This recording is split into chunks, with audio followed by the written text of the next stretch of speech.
Whatever happened to those poor man's sandwiches that once fed whole families with almost nothing? They turned scraps into pride and hunger into comfort. When did simple stop being enough? Bologna and potato salad sandwiches were just as effective at getting the entire family on the table and doubling as the perfect school lunch for your kid. Grade 5 or high school, none of that mattered, because even adults well into their career enjoyed these. People working long jobs would pack a bologna and potato salad sandwich in their backpack to ensure all their food needs were met. Often you would come into a home around the afternoon and find kids glued to the TV with a bologna and potato salad sandwich in hand. Mixing in some chicken chunks or chips would only upgrade an already stellar dish, and we definitely want potato salads and this sandwich to make a comeback. The Sloppy Joe was chaotic.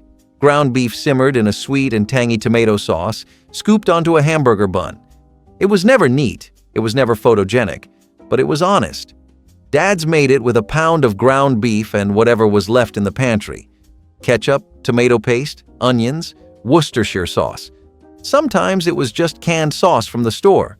You spooned it hot onto a bun, and it soaked through before the second bite. It dripped, it stained. You needed a stack of napkins and maybe a fork for the end. But it was warm. It was filling. It was 5 ingredients and 15 minutes from stove to table. For working men, it was dinner that looked like effort but cost very little. Kids liked it, adults tolerated it, everyone knew it. The Sloppy Joe was not trying to impress, it was trying to feed you, and it did. Bear-fat biscuit sandwiches with currants were not made for dainty appetites. The biscuits, dense and crumbly, were enriched with rendered bear fat instead of lard or butter. This gave them a rich, almost savory depth, and when split and filled with stewed wild currants or berry jam, they became something close to dessert, though they were always eaten as real sustenance. Bear fat was prized not just for its high energy, but also for its medicinal and preservative properties. Currants provided vitamin C and a tart brightness that cut through the heavy fat. These sandwiches were eaten in colder climates, often during hunting expeditions or seasonal migrations. They traveled well and tasted even better after a day's work. Today, bear fat is nearly extinct from the pantry, seen more as a novelty than a necessity. But these sandwiches once carried people through winters and wilderness both. Liverwurst sandwiches were bold. You knew it the moment someone unwrapped one across the table. That unmistakable scent, rich and meaty, mixed with sharp mustard or sliced onions, hit like a wave. The sandwich itself was unapologetically old school, usually served on rye or pumpernickel bread, often from a family who still shopped at the neighborhood butcher. Liverwurst was spreadable sausage, soft but full of iron and flavor, and it had no intention of going unnoticed. It was the sandwich your grandpa swore by, the one your parents either embraced or exiled. And for kids, it was a gamble, either a lunchroom legend or a quick trade for something with peanut butter. But for those who loved it, liverwurst was gold. It was hearty. It was grown up. It was tradition sliced thick and pressed between slices of something dark and sturdy. Liverwurst never begged for your approval. It knew it was not for everyone. Today, you hardly see it outside specialty stores and deli counters. But for a time, it was part of the rotation.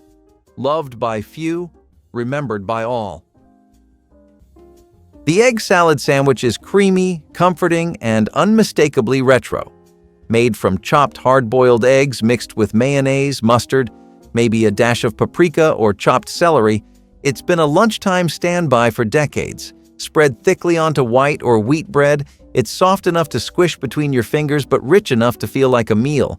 Grandmas packed them for road trips, office workers brought them in wax paper, and diners offered them as a cooling option on hot days.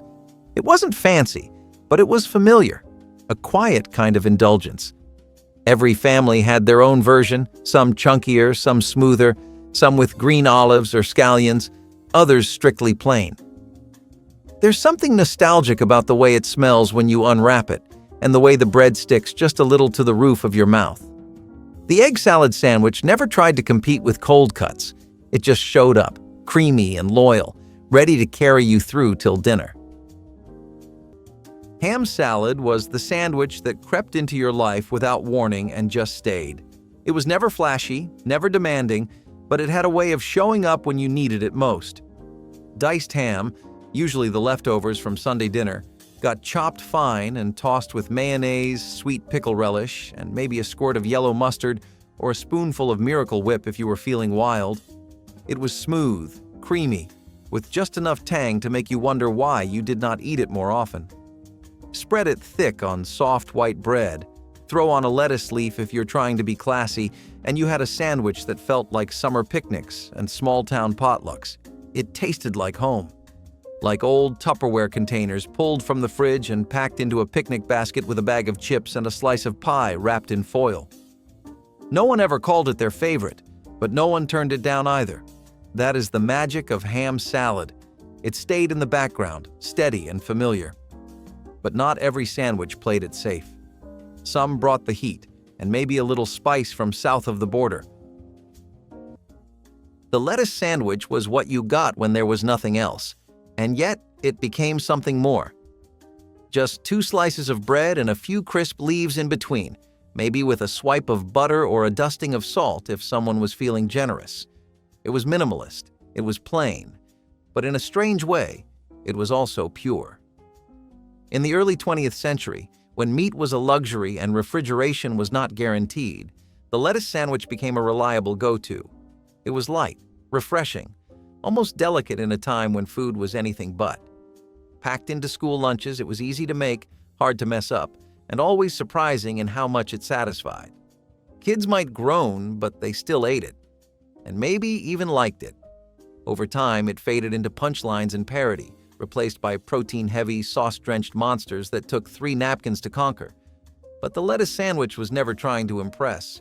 It was just trying to get the job done. And sometimes, that was enough. Maple venison biscuit sandwiches were the morning food of hunters, gatherers, and frost-covered fields. You could smell them from a distance.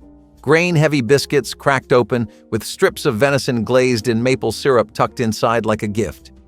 It was breakfast, yes, but also reward. The venison was lean and chewy, usually left over from stews or fire-cooked roasts. The maple syrup came from trees tapped by hand, slowly boiled down into a dark, sticky dream. When layered into biscuits made from wild or hand-ground grains, the result was a sweet, savory blend that filled the stomach and lifted the spirit. These sandwiches were often shared at sunup when the day was about to get long and hard. Today, you can find maple bacon on every diner menu, but maple venison? Almost never. The flavor has been replaced, commercialized, or forgotten entirely. But it once meant a good hunt, a warm hearth, a day that started with purpose. We traded it all in for drive-through versions that do not ask for anything from us. What do we lose when we stop earning our sweetness? Fluffernutters were the sugar bombs of childhood, smeared between slices of Wonder Bread like sticky little secrets. Made from peanut butter and marshmallow creme, this New England classic was as sweet as the recess bell and just as anticipated. No meat, no veggies, just a sugary swirl that glued your sandwich shut and made your fingers tacky with every bite. The texture was half the fun: soft bread, gooey center, and that unmistakable stretch of marshmallow when you pulled the halves apart. They were a staple of elementary school lunch tables, always wrapped in plastic and slightly flattened from being stuffed into a backpack. Every bite tasted like skipping spelling tests and drawing dinosaurs in the margins of your notebook.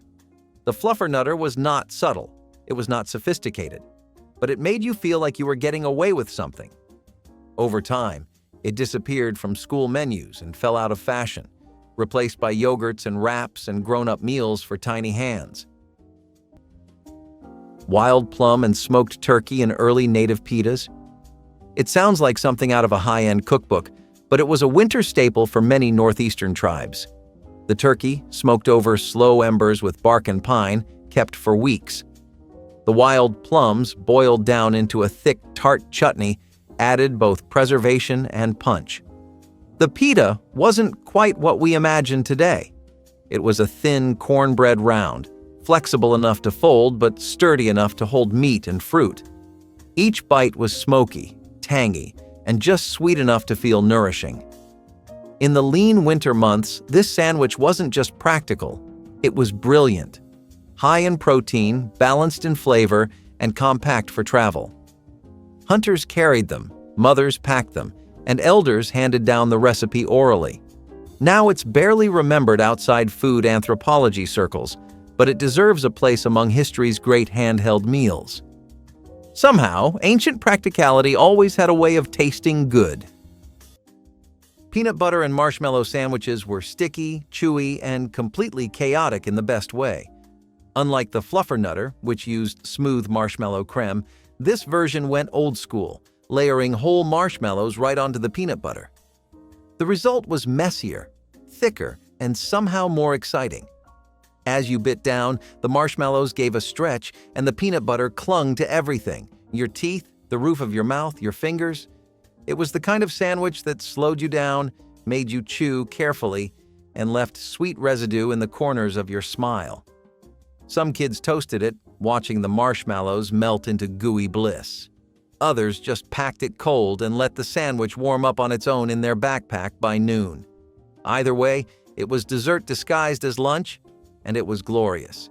You rarely saw it outside of grade school, but back then, it was a lunchbox secret weapon. No meat, no greens, no apologies, just joy between two slices of bread. The fish stick sandwich was a miracle of convenience. Frozen breaded rectangles of fish, crisped in the oven and stacked onto sandwich bread with a squeeze of tartar sauce or even ketchup. It was a staple of elementary school lunches and tired weeknights, usually accompanied by applesauce or peas that rolled around the plate. Kids loved it because it was mild and crunchy, and parents loved it because it was quick. Most fish stick sandwiches weren't trying to win awards. They were trying to make everyone stop complaining. Some households elevated them with cheese, lettuce, or soft hoagie rolls, but others stayed true to the basics: white bread, fish sticks, and whatever sauce was nearby. This sandwich was often the first introduction to seafood for picky eaters, cloaked in crunch and comfort. There was something weirdly satisfying about lining up the fish sticks like puzzle pieces, making sure every bite had one. It wasn't gourmet, but it got us through. Corned beef tongue with mustard in between fluffy bread slices. Okay, beef tongue might be way out of your palate, but don't disregard the corned beef tongue sandwich just yet. For something to fade from history, it's got to cement its spot there first, right? Can't do that if you don't bring something to the table. Perhaps this one will bring a lot more than you'd expect. It's traditionally prepared with carrots, garlic, red pepper, black pepper, salt, onions, mayo, and spice like bell pepper, paprika, and some garnishes like lime and parsley. So we already have the makings of a savory delight. You really want to keep a close eye on the beef tongue while it's in the pot, though. It can alter the flavor or dry it out fast. Though this sandwich has faded into the past now, the intricacy and delicacy through which it was created is a marvel to look back at. Maybe one day, this sandwich will come back at fancy restaurants, but for now, it remains a figment of the past. Ham salad sandwiches were what you made when dinner became tomorrow's lunch, and nothing went to waste. Chopped leftover ham mixed with mayonnaise, a spoonful of relish, and maybe a dash of mustard turned into something far greater than the sum of its parts. The result was creamy, salty, tangy, and just textured enough to let you know this was not store-bought. It sat heavy on white bread and came wrapped in wax paper or pressed gently into a sandwich bag that stuck to the crust by lunch hour. Kids either loved ham salad or politely declined the swap. It had presence. A slightly chunky spread with pink edges and flecks of green. Grandparents swore by it. Cafeterias served it weekly, and for a long time, it was a way to turn leftovers into something that felt brand new. It was a lunchbox classic for those raised with one hand on the cutting board and the other on the budget. Today, it rarely shows up in modern school lunches, replaced by prepackaged options and flashier flavors. Turkey and cranberry pemmican sandwiches were the original trail mix meets Thanksgiving dinner. Dried shreds of wild turkey were pounded with rendered fat and tart cranberries, then pressed into dense cakes or layered inside split cornbread pouches. This was not a meal made for pleasure, it was made for endurance. But somehow, The sweet-savory combination felt familiar, even warm. Carried during northeastern winters, this portable power food was eaten during hunts, travels, or times when game was scarce and the snow ran deep.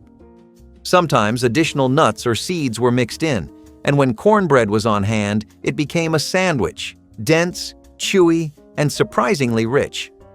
It didn't need refrigeration, it didn't spoil quickly, and it held the memory of autumn feasts long after the season had passed.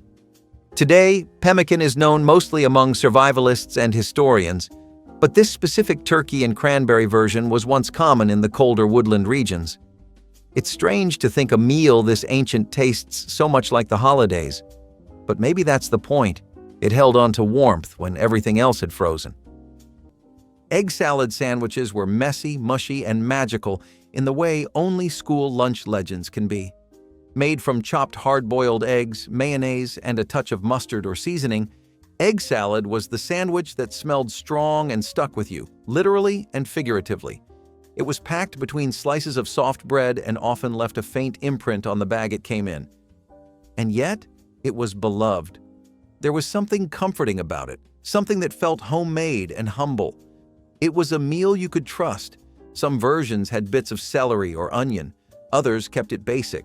But every egg salad sandwich came with a promise. You were going to be full, and you were going to remember it. Kids either cherished it or turned up their noses. There was no in-between. But for those who loved it, egg salad was the crown jewel of the lunchbox. Today, it is often replaced by cleaner, quieter options, tucked away in prepackaged containers at the back of the deli case. The Manwich sandwich is what happens when you need dinner in 10 minutes and your pantry has exactly 2 ingredients, a can of Manwich sauce and a pound of ground beef. It's the store-bought shortcut to a sloppy Joe, soaked in sweet, tangy tomato sauce and ready to heap on a hamburger bun. No chopping, no spice rack, no slow simmer, just brown the beef, pour the can, and you're done. In the 70s and 80s, it became a weeknight hero, advertised as "A sandwich is a sandwich, but a manwich is a meal." It was a dinner-time fix for busy parents, latchkey kids, and anyone with a microwave and a spoon. The smell alone could draw kids out of their bedrooms like moths to a flame. Some added cheese, others pickles or onions, but most just kept it simple. It wasn't glamorous, but it got the job done. Today, it still holds a place in the hearts of those who remember TV trays, linoleum kitchens, and the clink of a can opener on a Tuesday night. When it comes to using leftovers in the most creative way, the spaghetti sandwich is a prime example of resourcefulness. After a hearty meal of spaghetti, rather than letting any leftover noodles go to waste, many families would stuff the cold or reheated pasta between slices of bread, creating a sandwich that was both filling and practical. The beauty of the spaghetti sandwich lay in its simplicity. There was no need for additional ingredients, just pasta and sauce on bread, and that was enough to provide sustenance. Whether it was enjoyed cold or warmed up in a skillet, this sandwich made use of what was already prepared, turning leftovers into a whole new meal. It was a quick fix for lunch or dinner when funds were tight, and cooking from scratch wasn't an option. For many, the spaghetti sandwich wasn't just a meal, it was a way to stretch food further, especially during times of scarcity.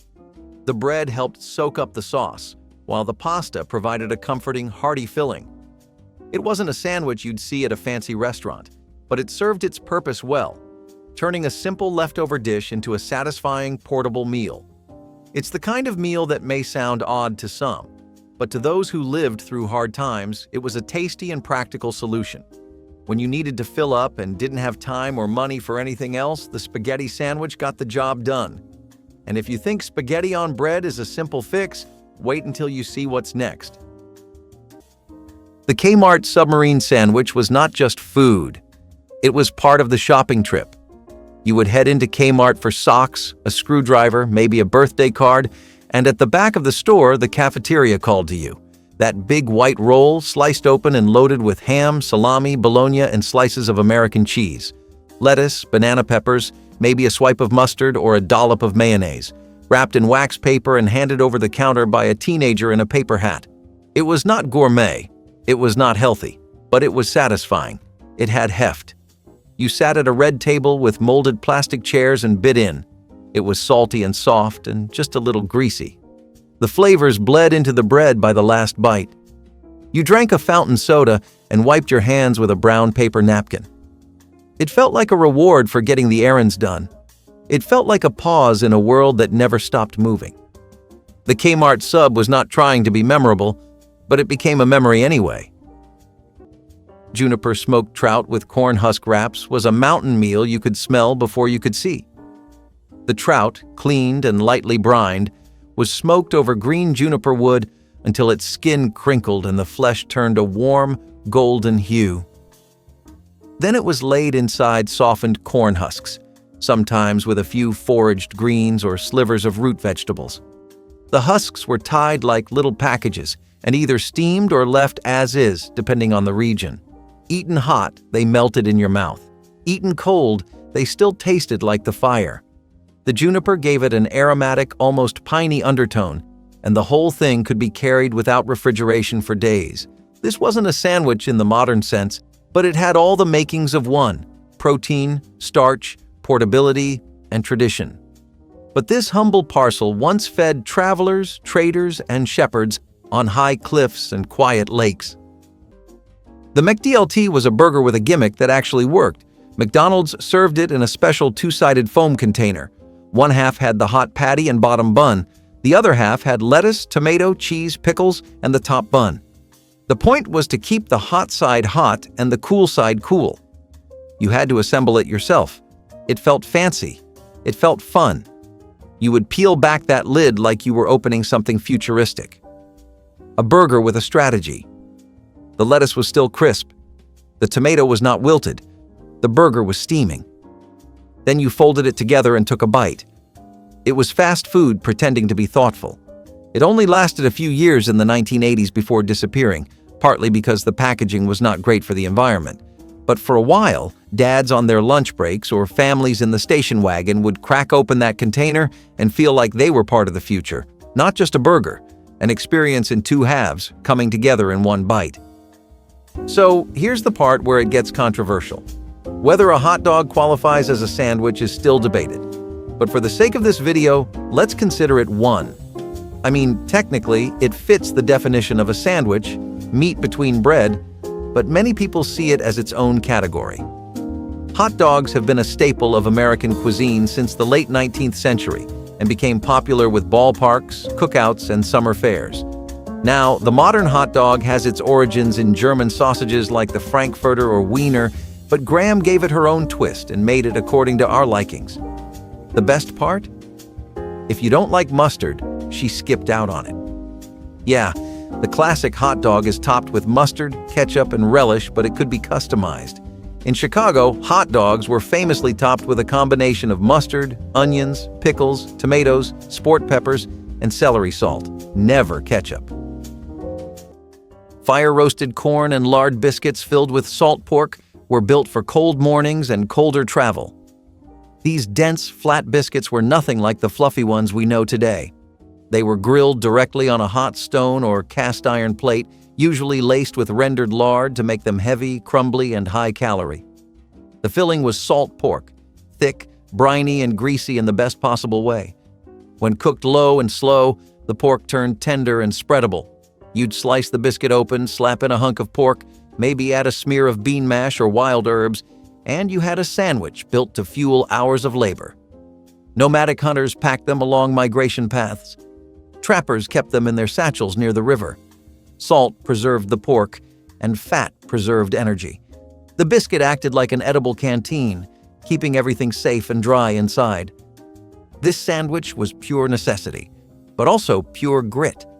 It tasted like smoke, salt, and survival. Acorn bread and wild berry meat sandwiches were forest sandwiches in the truest sense, built from the woods and eaten in silence under trees. The bread came first, made from acorn flour that had to be soaked, pounded, and leached of bitterness. It was a chore, a ritual, and a necessity. Then came the filling, thin slices of dried venison or rabbit, layered with crushed blackberries, chokecherries, or huckleberries, depending on the season. The sweetness cut the gaminess. The bread crumbled just slightly as you bit in. This was a sandwich that kept for days, that filled you up without making you heavy. It tasted like bark, rain, and sweetness after struggle. It traveled well. It honored the land. Native children once carried these into the woods like modern kids carry packed lunches. Now, acorn flour is a novelty ingredient. Dried game is bought in sealed plastic, and the pairing of both with wild berries no supermarket can replicate has been mostly lost. If someone handed you one today, would your mouth even recognize it as food or just memory? We stopped making these not because they were bad, but because we stopped doing the work they required. And maybe that is what hurts most. The cheese and pickle sandwich was for the kids who liked things sharp and sour, a little strange, and completely satisfying. A thick slice of cheddar, sometimes aged, layered with sweet pickles or tangy dill slices pressed between slices of sandwich bread, often white, occasionally wheat. It was a flavor bomb. Salty cheese met vinegary crunch, and somehow the combination made more sense than you would think. This was not a loud sandwich. It did not leak or crumble or stain your lunch bag. It sat there quietly, confident in its simplicity. You either craved it or could not stand it. But for those who loved it, it was perfect. It was the kind of sandwich you could eat cold, no heating or fuss required. It stayed intact. It delivered every time. Over the years, cheese and pickle became more of a British delicacy than an American staple. But there was a time when this sandwich showed up in lunchboxes across the country. Today, it is rarely seen in school cafeterias. The peanut butter and banana sandwich was sticky, sweet, and oddly sacred, especially if you grew up with a radio playing Elvis in the background. Soft white bread cradled ripe banana slices layered atop thick peanut butter, creating a sandwich that was pure indulgence and pure nostalgia all at once. It was comfort food at its simplest. No baking, no slicing, just a knife, a spoon, and one slightly bruised banana. Kids loved it. Parents trusted it. Lunchboxes welcomed it. Every bite was creamy, soft, and just a little bit messy. Sometimes it got mashed during the morning bus ride, but that only made it better, denser, more unified, like the ingredients had been given time to fall in love. Elvis Presley may have added bacon to his, but most kids were happy with just the basics. Over the years, the peanut butter and banana sandwich faded from lunch menus, traded out for wraps and granola bars. But it never really disappeared. The cheese and pickle sandwich is one of those odd combinations that divides people at the very first bite. On one side of the bread, you've got sharp cheddar or American cheese. On the other, sliced dill pickles or even sweet bread and butter chips. It's a collision of creamy and tangy, savory and sour. Some folks butter the bread, some toast it, others eat it plain and cold. But the core idea remains the same. It's a sandwich that feels retro in the best way, like something you'd find packed in wax paper alongside a thermos of milk. It's humble but bold, weird but strangely addictive. Born from the era of rationing and refrigerator scrounging, it was perfect for meatless lunches or quick snacks when the deli drawer was bare, and somehow it always worked, especially if the cheese was sharp enough to bite back. Today, it lives on in lunchboxes, late-night cravings, and memories of brown bag field trips. It might not be everyone's favorite, but for those who get it, there's nothing else quite like it. Florida was known for its delicious sandwiches, and grandmas in the Sunshine State were masters at making the Cuban sandwich. It was brought to the States by Cuban immigrants and instantly became the talk of the town in Tampa and Miami. Traditionally, Cuban sandwiches were pressed in a sandwich press, or plancha, which gave them their distinctive crispy crust. Grandma knew the secret to a great Cuban sandwich was in the press. The sandwich had to be pressed just right, so that the bread was crispy and the cheese melted, but the inside was still warm and full of flavor. There's even a special day to celebrate this sandwich. National Cuban Sandwich Day is celebrated on August 23rd each year. Make sure to mark your calendars. Salmon belly sandwiches with wild greens were pure coastal power. Fatty, rich fish layered with gathered greens and tucked into dough made from maize or even wrapped in kelp. The belly was the prized cut, oiled and luscious, smoked or seared just enough to flake apart. The greens were bitter or sharp, dandelion, nettle, or mustard leaves picked fresh from coastal soil. The bread varied, sometimes dense and baked, other times simply a blanket of dried seaweed. Either way, the effect was the same. Nourishment from land and sea, eaten slowly or taken for a cold journey ahead. Salmon belly is now tossed aside in favor of cleaner cuts. Wild greens are weeded out or sprayed over. And the knowledge of how they fit together? Nearly gone. These sandwiches were medicine in a way. They kept bones strong and hearts full. Now we barely know what to do with them.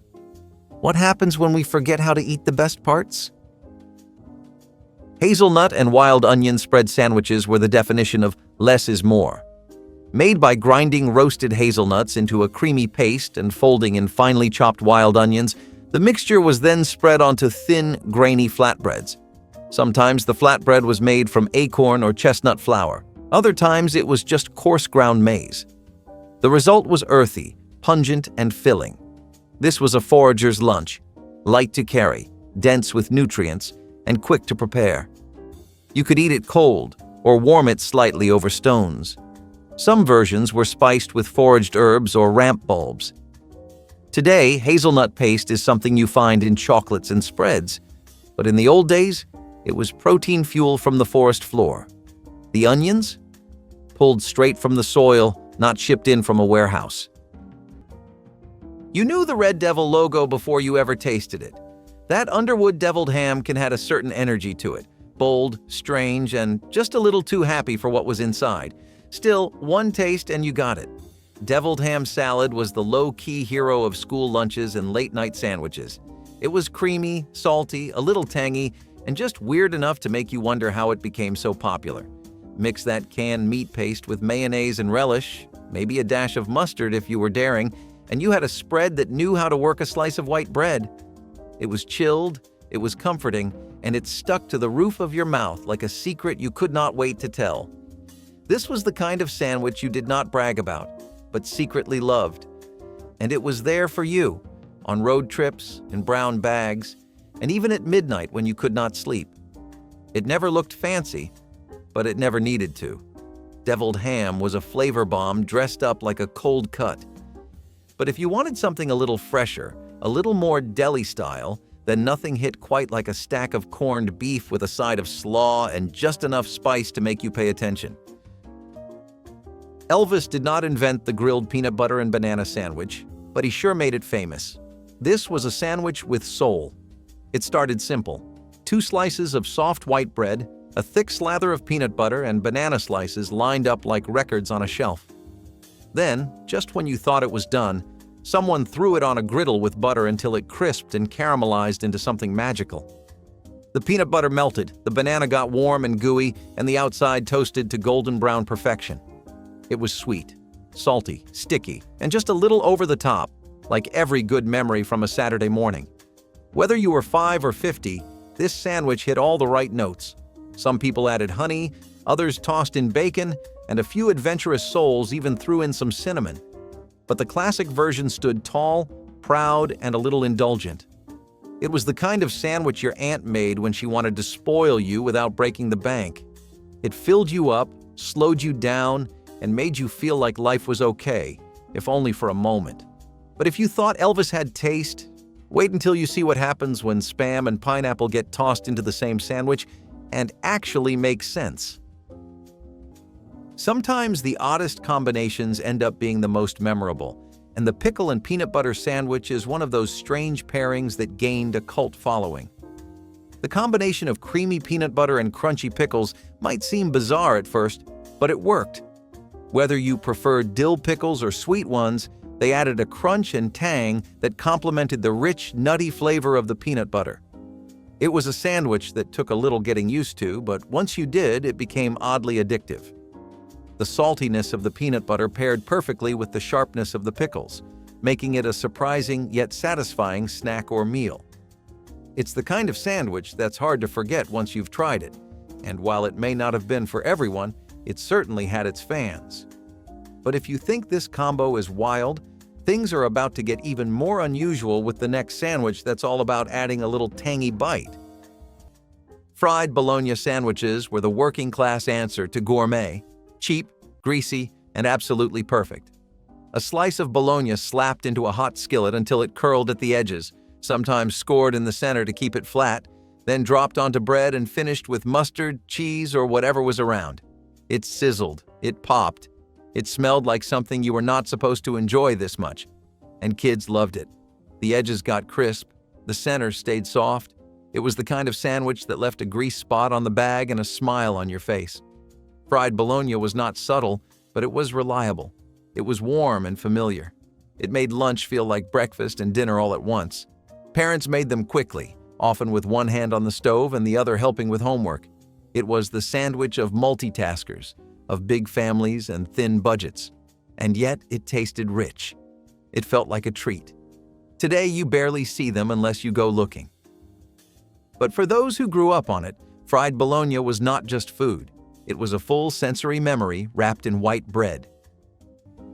The hot brown was what you made when you had leftovers and a little bit of pride. Open-faced, built on a thick slice of toast, then loaded with turkey and bacon.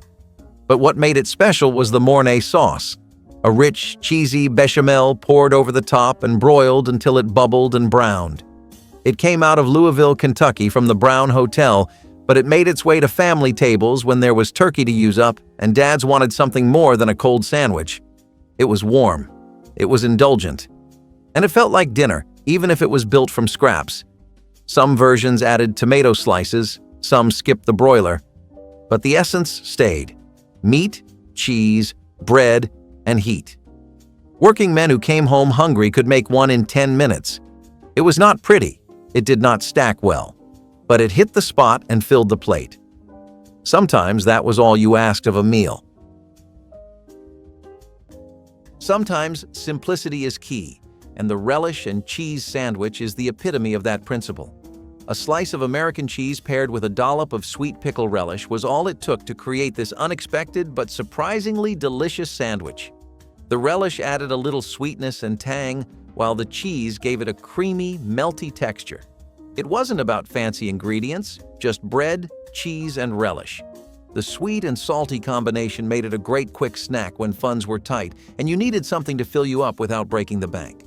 The relish provided a burst of flavor, cutting through the richness of the cheese, and the sandwich itself was easy to put together with ingredients that were often on hand. Even though it may seem like an odd combination, the simplicity of the relish and cheese sandwich made it a popular choice for those who needed something quick and satisfying. Whether you had it as a snack or a meal, it always offered a good balance of flavors. This sandwich wasn't going to win any gourmet awards, but it did the job when you needed a cheap and satisfying meal. Sometimes it's the simplest combinations that leave the greatest impression. But if you think a slice of cheese and a bit of relish is all you need for a great sandwich, the next one might just take your taste buds by surprise. Now this one had drama. The tuna boat melt was not just a sandwich, it was an event. You start with a sub roll, soft in the middle, split open like it is waiting for a miracle. In goes a scoop of tuna salad, but not the watery kind. This was chunky, mayo-rich, maybe with a little celery if you were lucky. Then come the tomato slices, thin, juicy, and laid down like armor. And finally, cheddar cheese, shredded, sliced, whatever worked, blanketing the whole thing like a warm hug. Slide the whole sandwich under a broiler and wait. That is the moment things change.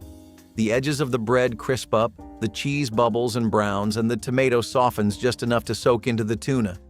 You pull it out just in time to stop it from burning, but almost wish it had. This was the sandwich version of comfort food theater. It smelled like warmth. It looked like golden perfection. It tasted like something way fancier than it was. Parents made it to use up tuna, but kids remembered it like a feast. But if this one was golden, wait until you meet the sandwich that vanished from lunch counters just as fast as it appeared. Pickles come in pairs with olives, so it is only right to mention cream cheese and olive sandwiches next. Cream cheese was an ingredient that was already a staple in many American homes because of its popularity in desserts around the 1970s. Olives are, well, olives, and if you do not have a bottle always ready to go, you need to reevaluate your grocery shopping list for this month. Mixing the two made both substantially better, like those power-ups Iron Man gets whenever he puts on a bulkier suit. If people felt really fancy, they would put the olives on the stove for a while and have them fried. Not only was it great on its own, but people also did not stop at just frying. Both of them made for really awesome toppings on meat-based sandwiches. We would not mind seeing more olives on our plate today for sure. They are a classic we feel work in any era. Ribbon sandwiches looked like something from a dollhouse tea party, but they came from a place of real effort. Thin slices of bread were stacked in layers, each with a different filling, maybe egg salad, then ham spread, then cream cheese and olives. Sometimes the bread colors alternated too: white, wheat, rye, stacked in neat rectangles and trimmed of crusts. When sliced, they revealed pastel stripes like a surprise inside. They took time. They took care. And they were usually made by someone who wanted the table to feel special. You found them at showers, receptions, and the occasional work luncheon. They were not filling. They were not practical. But they said something else. They said someone went the extra step. Someone chose charm over calories. For working men, these sandwiches might have appeared only on holidays or community events, but when they did, they left a mark. You might not remember the speech or the decorations, but you remembered the sandwich that looked like a checkerboard. A reminder that even simple ingredients, arranged with love, could feel fancy. Sloppy Joes were the lunchtime wild card, messy, meaty, and guaranteed to stain your shirt. Every cafeteria had a day when trays were heavy with hamburger buns oozing with ground beef cooked in tomato sauce and mystery spices. It was not elegant, it was not clean, but it was comforting. Sloppy Joes were everything lunch was supposed to be: warm, hearty, and just a little unruly. One bite and half of it landed on your tray. That was the rule. Napkins were never enough. These sandwiches showed up in school lunch lines, birthday parties, and weeknight dinners when parents had 30 minutes and a pound of beef. They were versatile, easy, and crowd-pleasing in the way only something unapologetically simple could be.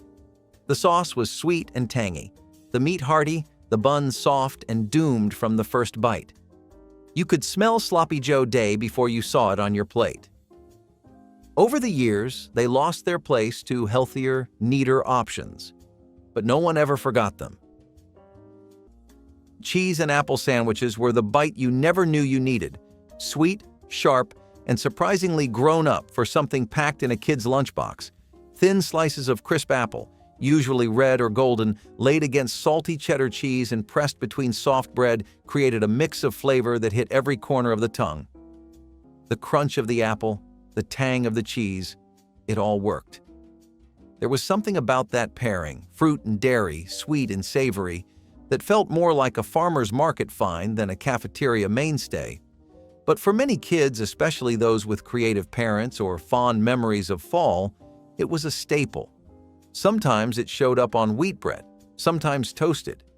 Occasionally even wrapped in foil with a note that said, "Eat me cold, it's better that way." It was not a flashy sandwich. No bright colors or sauces, just good ingredients and smart contrast. Over time, it faded into the background as processed snacks took over, but that apple and cheese combo still feels like one of those rare lunchbox moments when everything just made sense. Spam and pineapple might sound like a dare, but in the 1970s, it was practically dinner. This sandwich was all about stretching the rules and the budget. A thick slice of Spam got pan-fried until it was brown and crispy around the edges, then placed on a hamburger bun like it belonged there. Then came the twist: a pineapple ring, right on top. Not fresh pineapple, mind you. We are talking about the canned kind, sweet and syrupy, straight from the tin. The two came together like an accidental masterpiece: salty, smoky Spam playing off the sugary tang of the pineapple in a way that confused your brain but delighted your taste buds. Some people added a bit of mustard, others just left it at that. Either way, it was weirdly good. Spam was everywhere during the war and stuck around long after, and by the 70s, folks had gotten creative with it. This sandwich was born out of necessity and stayed for nostalgia. It was quick, affordable, and always sparked conversation. Even if you did not like it, you remembered it. But if you were not into tropical flair, maybe you preferred your cheese melted and broiled to golden glory, open-faced and unapologetically old school. If you've ever opened a can of sardines, you know it has a distinct, strong flavor, one that isn't for everyone. But during the Great Depression, a canned sardine and mayo sandwich was a common lunch that stretched a tight budget. Sardines were affordable, packed with protein, and could sit on the shelf for ages. They weren't just easy to find, they were easy to store. The fish was mashed up with mayonnaise, often with a little bit of onion for extra bite, then slathered between slices of bread. Though the flavor might have been an acquired taste, it was a filling meal that kept hunger at bay. And with the mayo adding creaminess, it was surprisingly comforting. While sardines may not be the most glamorous fish, they certainly played an important role in feeding families during tough times. You might think this sandwich is a strange mix, but it's actually a great way to get protein when the pantry's running low. And while sardines gave you that fishy flavor, it was about to get a little more sweet and creamy with the next sandwich on our list. If you were a regular at lunch counters in the 1970s, there was one cold cut that had a mysterious charm: pickle and pimento loaf. It had a look that was hard to ignore. A pale pink meat dotted with bright green pickle bits and tiny flecks of red pimento, like a mosaic made by someone who really loved sandwiches. It came sliced thin from behind the deli glass, slapped between white bread with a dab of mayonnaise, and wrapped in wax paper with a soda on the side. You did not question it. You just ate it. The flavor? Tangy, savory, and weirdly sweet, but not in a bad way. It had the texture of bologna, the bite of pickle, and the color scheme of a Christmas tree. For some reason, it vanished from most grocery shelves by the end of the decade. Maybe tastes changed, or maybe we just stopped putting pickles inside our meat. But back then, it was an easy go-to, a bit of fun, and a total conversation starter if you pulled it out during lunch break. Of course, if you thought that sandwich was messy looking, just wait until we dive into the one that was literally impossible to eat without getting sauce all over your hands and loving it. Prairie chicken was once so common on the plains that people barely looked twice when it landed on their plate. These days, you'd be lucky to spot one outside a conservation area. But back then, its lean, almost pheasant-like meat was a staple for hunters and homesteaders. Sandwiches were built around it, typically layered inside a dense cornbread pocket with spicy mustard leaves gathered from nearby fields. The cornbread wasn't the sweet version we know today either. It was rough, baked in cast iron or even directly over coals.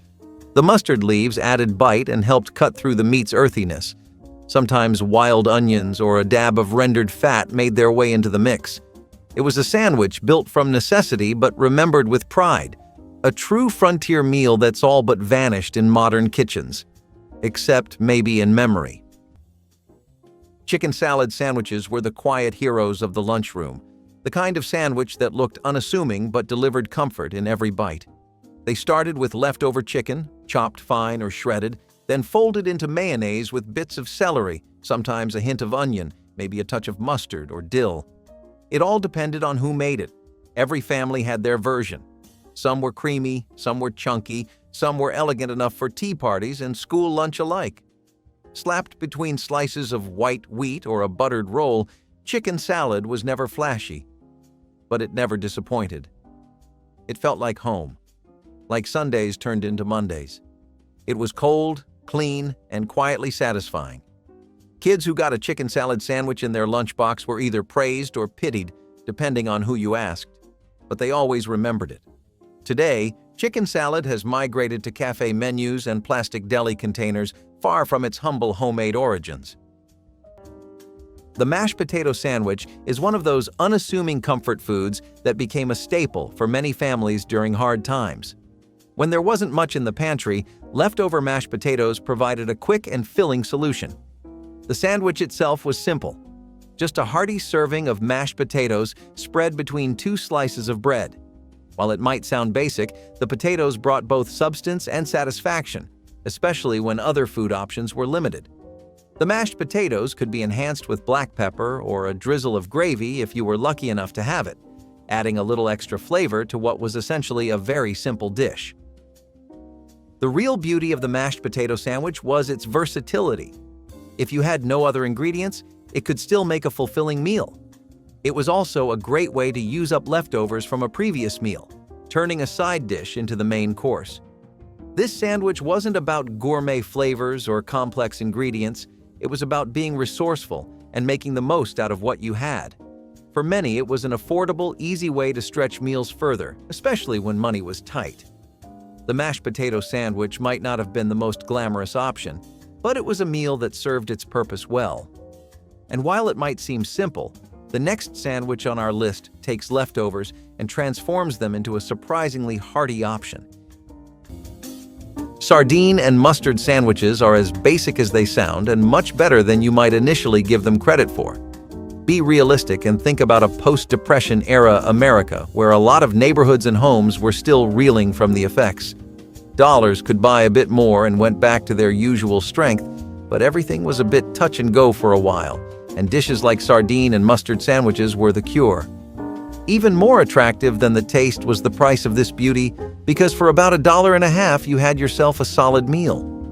Many labor workers, like your friendly neighborhood forklift or dock workers, might remember eating these during their lunch breaks. People would usually spice it up with other vegetables, toppings, and peppers to make a proper feast out of a cheap thrill. And we would like to join the fun too. The loose meat sandwich is like the Sloppy Joe's tidy cousin. It skips the sweet tomato sauce and gets straight to the point. Seasoned ground beef crumbled and piled onto a soft hamburger bun. No binding agent, no fillers, just beefy goodness. This sandwich was made famous by made-right diners in the Midwest, where regulars would sit at Formica counters, watching steam rise from griddles. It's the kind of sandwich you eat leaning forward, elbows on the table, catching the loose bits before they hit your lap. Often dressed up with mustard, pickles, and onions, it's simple, filling, and oddly comforting in its messiness. There's something about the way it falls apart in your hands that makes it feel honest. Unpretentious food for unpretentious people. If you grew up anywhere near Iowa or Illinois, chances are you had one of these after Little League or in a small-town diner with a checkered floor and a waitress who called you hun. The loose meat sandwich never tried to be cool. It just stayed dependable. Wild rice cake sandwiches with duck were sticky, rich, and deeply satisfying. Meals built near lakes, cooked over fire, and eaten with reverence. The rice was hand-harvested by canoe, soaked and shaped into firm patties, then griddled until crisp on the outside and chewy inside. Duck meat, usually smoked or slow-roasted, went between them. No sauce needed. The fat from the duck seeped into the rice, making each bite earthy, oily, and full of depth. These were celebration foods and everyday lunches rolled into one. The sandwich was portable, delicious, and deeply tied to the rhythms of water and migration. Wild rice still exists, but much of it is cultivated and stripped of its ritual. Duck is a delicacy now, not a staple. Together, they were once food and identity. We have kept the ingredients, but not the reason. Can you taste the difference when you do not know why it mattered? The chow mein sandwich was chaos held together by two buns, and somehow it worked. Born in southeastern Massachusetts, this Frankenstein creation placed a mound of crispy chow mein noodles smothered in thick brown gravy between two hamburger buns. The result was a crunchy, savory, totally illogical meal that became a school lunch staple in some corners of the country. Kids would unwrap their foil-wrapped mystery and find a puddle of sauce and starch that somehow filled every craving and left fingers coated in grease. This was the kind of sandwich you could not eat neatly, and that was half the fun. The noodles poked out the sides, the sauce soaked into the bread, and no two bites were ever the same. The chow mein sandwich was a lunchtime dare wrapped in cultural mashup, a reminder that not all great foods make perfect sense on paper. Over time, regional oddities like this one gave way to standardization.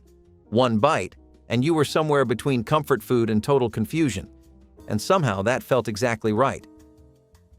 The chow mein sandwich was chaos held together by two buns, and somehow it worked. Born in southeastern Massachusetts, this Frankenstein creation placed a mound of crispy chow mein noodles smothered in thick brown gravy between two hamburger buns. The result was a crunchy, savory, totally illogical meal that became a school lunch staple in some corners of the country. Kids would unwrap their foil-wrapped mystery and find a puddle of sauce and starch that somehow filled every craving and left fingers coated in grease. This was the kind of sandwich you could not eat neatly, and that was half the fun. The noodles poked out the sides, the sauce soaked into the bread, and no two bites were ever the same. The chow mein sandwich was a lunchtime dare wrapped in cultural mashup, a reminder that not all great foods make perfect sense on paper. Over time, regional oddities like this one gave way to standardization. One bite, and you were somewhere between comfort food and total confusion. And somehow that felt exactly right. In the summer, when tomatoes were in season and fresh produce was at its peak, tomato and sugar sandwiches became a beloved choice. Thick slices of juicy, ripe tomatoes, sprinkled with sugar, were placed between slices of bread. It might sound odd, but the sweetness of the sugar balanced the tang of the tomatoes, making it an unexpectedly delicious combo. Some people even added a little mayonnaise to the mix for extra creaminess. This sandwich became a perfect treat, often eaten barefoot on the porch in the warmth of summer. It was simple and sweet, a perfect way to enjoy the bounty of the season without spending much. While it was certainly a summertime favorite, this combo is one of those meals that people today may never quite understand. But if you think this sweet and savory duo is odd, the next sandwich is even more unconventional. The head cheese sandwich in basic terms is just slices of head cheese, which is a cold cut made from meat from the head of a calf or pig on bread. If you'd rather not the head, then you can also use trimmings, and in terms of assembly, this resembles more of a charcuterie board than anything else. It's packed to the brim with vegetables, spices, and other aromatics. Though still, the entire head of an animal can be a bit of a daunting task for any chef.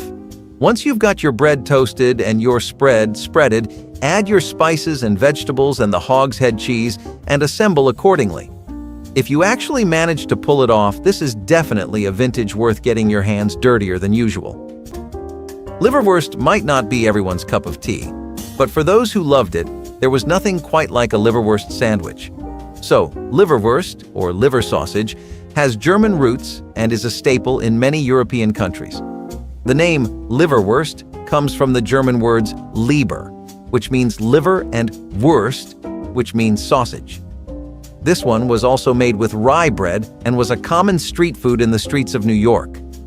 Grandma gave it a home-like feel by using homemade bread and using fresh veggies and toppings like mustard, pickles, or onions. Grandma knew that liverwurst sandwiches were a bit of a specialty, something that not everyone would appreciate. But for those who did, it was a real treat. Sunchoke and pine nut flatbread wraps were desert energy bars before energy bars existed. Sunchokes, those nutty, crunchy roots, were sliced thin, pan-roasted, and wrapped with toasted pine nuts inside maize flatbread. No sauce, no garnish, just sunlight turned into food. Southwest tribes used these for midday meals and travel snacks, giving bursts of energy without weighing the body down. Sunchokes, with their natural sweetness, paired perfectly with the buttery richness of pine nuts. The wrap was soft, earthy, and grounding. Nothing fancy, but everything thoughtful. You could walk all day with one of these in your satchel and still feel strong. Today, sunchokes are rediscovered only by chefs looking for obscure ingredients, while pine nuts are sold at luxury prices. The wrap? Gone. What was once survival food has become exotic. But there was nothing exotic about it when it kept you going through dry winds and endless miles. We did not call them superfoods, we just called them food. And that might be the biggest difference of all. The cream cheese and olive sandwich was odd on paper, but unforgettable in practice. Just white sandwich bread spread thick with whipped cream cheese, then speckled with chopped green olives. Briny, smooth, slightly sour. A strange comfort for those who grew up with it. Sometimes it was cut in triangles for parties. Sometimes it was wrapped in wax paper for lunch. But it always showed up where simplicity mattered. You did not need meat. You did not need heat. Just a butter knife and a jar of olives with the red pimento centers. The saltiness from the olives blended with the creamy base and softened bread to create a texture people still remember. It was budget-friendly and meatless before anyone called that a lifestyle. Working parents made it in minutes. It was not glamorous. It was not trendy. But it was honest. And for kids who grew up in towns where the grocery store had 4 aisles and one kind of cheese, this sandwich was just different enough to stand out. You might wrinkle your nose at it now, but back then it was part of growing up. Buffalo heart sandwiches on stone bread were once reserved for warriors and hunters. Thin slices of buffalo heart grilled directly over open flame, then served on thick, chewy rounds of unleavened bread cooked on hot stones. This wasn't just food, it was fuel. Dense with iron and flavor, the heart meat had a gamey bite softened only slightly by the bread's smoky crust. It was eaten with bare hands, no utensils, no ceremony, just fire and hunger. Some added wild herbs, others nothing at all. It was a meal designed to travel, to sustain through hard rides or long scouts across open plains. The bread, dense and flat, could last for days. The heart, once cooked, was chewy but nourishing. In colder months, the sandwich would be wrapped in hide and tucked into a satchel, staying warm for hours against the body. Today, buffalo heart is more likely to be seen as an oddity at a specialty butcher, the tradition forgotten or sanitized into restaurant novelty. But once, this sandwich told a story of strength, sacrifice, and survival, etched into every bite by hands hardened from the land. Peanut butter and pickle sandwiches were the lunchbox legends nobody admits to loving, but many still secretly miss. Born out of the Great Depression, this odd pairing was less about culinary boldness and more about making do with what was left in the pantry. Peanut butter was cheap, packed with protein, and shelf-stable. Pickles added crunch, tang, and just enough bite to wake up plain white bread. Somehow, the combination worked. The sweet creaminess of the peanut butter and the sharp, vinegary snap of a dill or bread and butter pickle created a balance that stayed with you, whether you liked it or not. These sandwiches were slipped into wax paper and handed off like rationed gold. Some kids traded them. Others guarded them with their lives. They were cheap. They were weird. And they were unforgettable. As the decades rolled on and lunch menus got glossier, peanut butter and pickle sandwiches faded from view. It might not win a gourmet prize today, but back then, it was a masterpiece made from struggle and stubbornness. Now this one came out of left field, unless you grew up near a Chinatown diner. The Egg Foo Young sandwich was one of those things that made 0 sense on paper, but the second you took a bite, you stopped asking questions. Start with an egg patty, crispy on the outside, soft on the inside, and packed with bean sprouts, green onions, maybe a little chopped pork or shrimp if you got the good kind. Then came the gravy. Not just poured, but drenched. Thick brown gravy ladled right over the patty until it practically dripped off the sides. Slide the whole thing into a hamburger bun, close it up, and prepare yourself for the kind of meal that laughs in the face of napkins. It was heavy, hot, and heartwarming. The Egg Foo Young sandwich felt like the kind of invention you only make when you are really hungry and just messing around in the kitchen. But in the 1970s, this was a lunchtime legend for anyone who knew where to find it. Of course, if you were not lucky enough to live near a place that served one of these, you probably grew up with something even saltier, way more military, and still showing up on diner menus today. Remember what chilly days at Graham's called for back in the day? If you guessed hot turkey sandwich, you're absolutely right. This sandwich was another one of Grandma's delicious ways of using up leftover turkey from Thanksgiving. This sandwich featured slices of tender turkey served hot, often open-faced, with a generous ladle of rich, savory gravy poured over the top. Sounds delicious, right? Grandma made her hot turkey sandwich special with the gravy. Whether she made it from scratch with turkey drippings or used a trusted recipe, the rich gravy soaked into the bread, making each bite juicy and flavorful. She knew that nothing went to waste, and the hot turkey sandwich was a delicious way to make the most of those leftovers. Sometimes, simplicity was the answer when it came to making a meal out of what was available, and the ketchup sandwich was a prime example of that. When food was scarce and the pantry was running low, a ketchup sandwich became a quick, affordable solution. It was as simple as it sounds, just bread and ketchup. It may not seem like much, but for many families, it was a meal that could be thrown together in a matter of minutes, with nothing more than 2 slices of bread and a squeeze of ketchup. There was something comforting about the tangy sweetness of the ketchup paired with the soft, familiar bread, making it a surprisingly satisfying combination. It wasn't about fancy ingredients. It was about making the most out of what you had. If you were lucky and payday wasn't far off, you might even add a Kraft single for a little extra richness, transforming it into a cheese and ketchup sandwich. But in its most basic form, the ketchup sandwich was a testament to the resourcefulness of families making do in tough times. It was a meal that required little preparation but still filled the stomach. This sandwich wasn't about high-end flavors or ingredients. It was about stretching what little you had and getting through the day with a simple, reliable meal. And while the ketchup sandwich was straightforward, it's about to get a little more indulgent with the next sandwich, where the flavor combinations get a bit more interesting. Spam and pineapple sandwiches, on the other hand, are a Hawaiian invention that makes some stomachs less audible. On the other hand, if you are anything like us, then maybe the blend of spices, fruits, and canned pork and ham will create a unique flavor trip for you.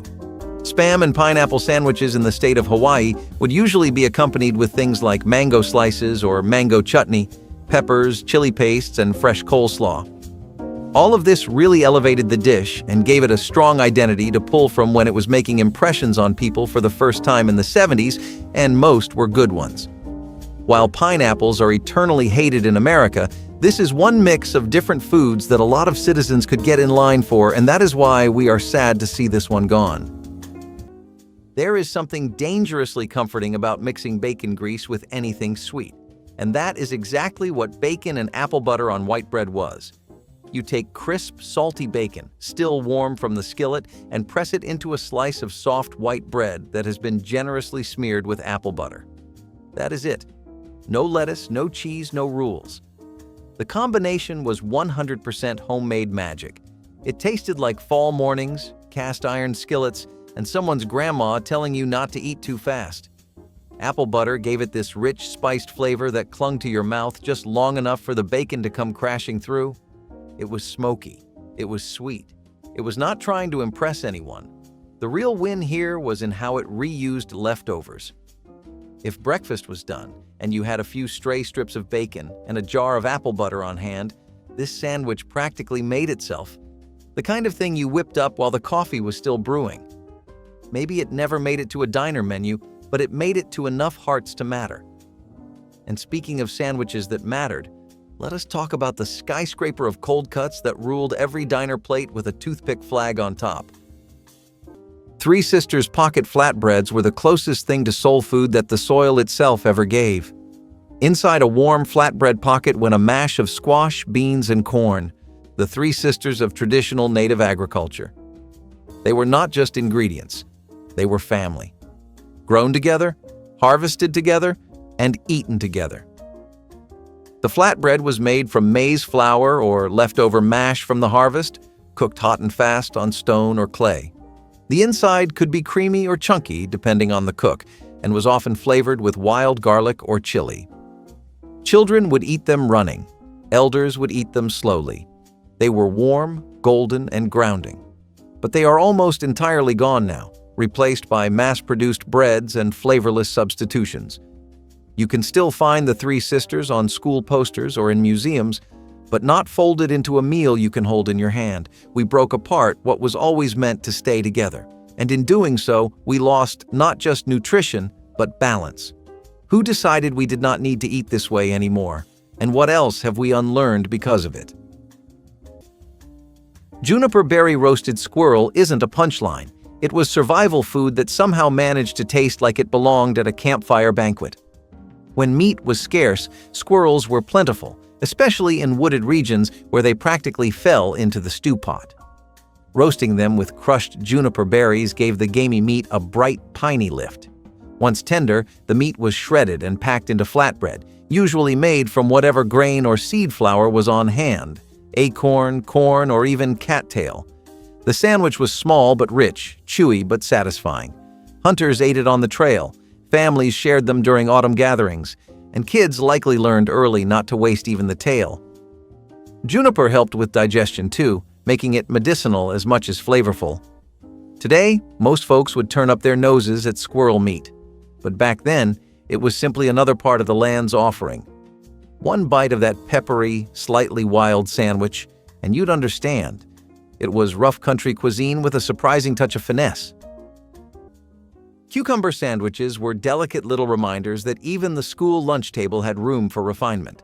Slices of cucumber, thin, chilled, often peeled, rested on buttered bread, sometimes layered with cream cheese or a dash of dill. The bread was soft, sometimes crustless, sometimes rye. It was like a tea party had wandered into the cafeteria. Cucumber sandwiches were quiet, crisp and cooling, refreshing in a world of meat and mustard. They did not make a mess. They did not leave a smell. But they stood out, precisely because they did not try to. These sandwiches were usually packed by someone who believed in manners, napkins, and balance.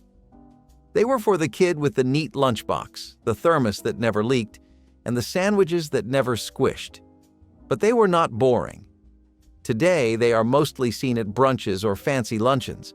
But back then, they were a gentle rebellion against the chaos of the cafeteria. The fried bologna and mustard sandwich is one of those classic comfort foods that speaks to simplicity and practicality. A true Southern favorite, this sandwich became a staple in many households during tough times when meat was scarce and budgets were tight.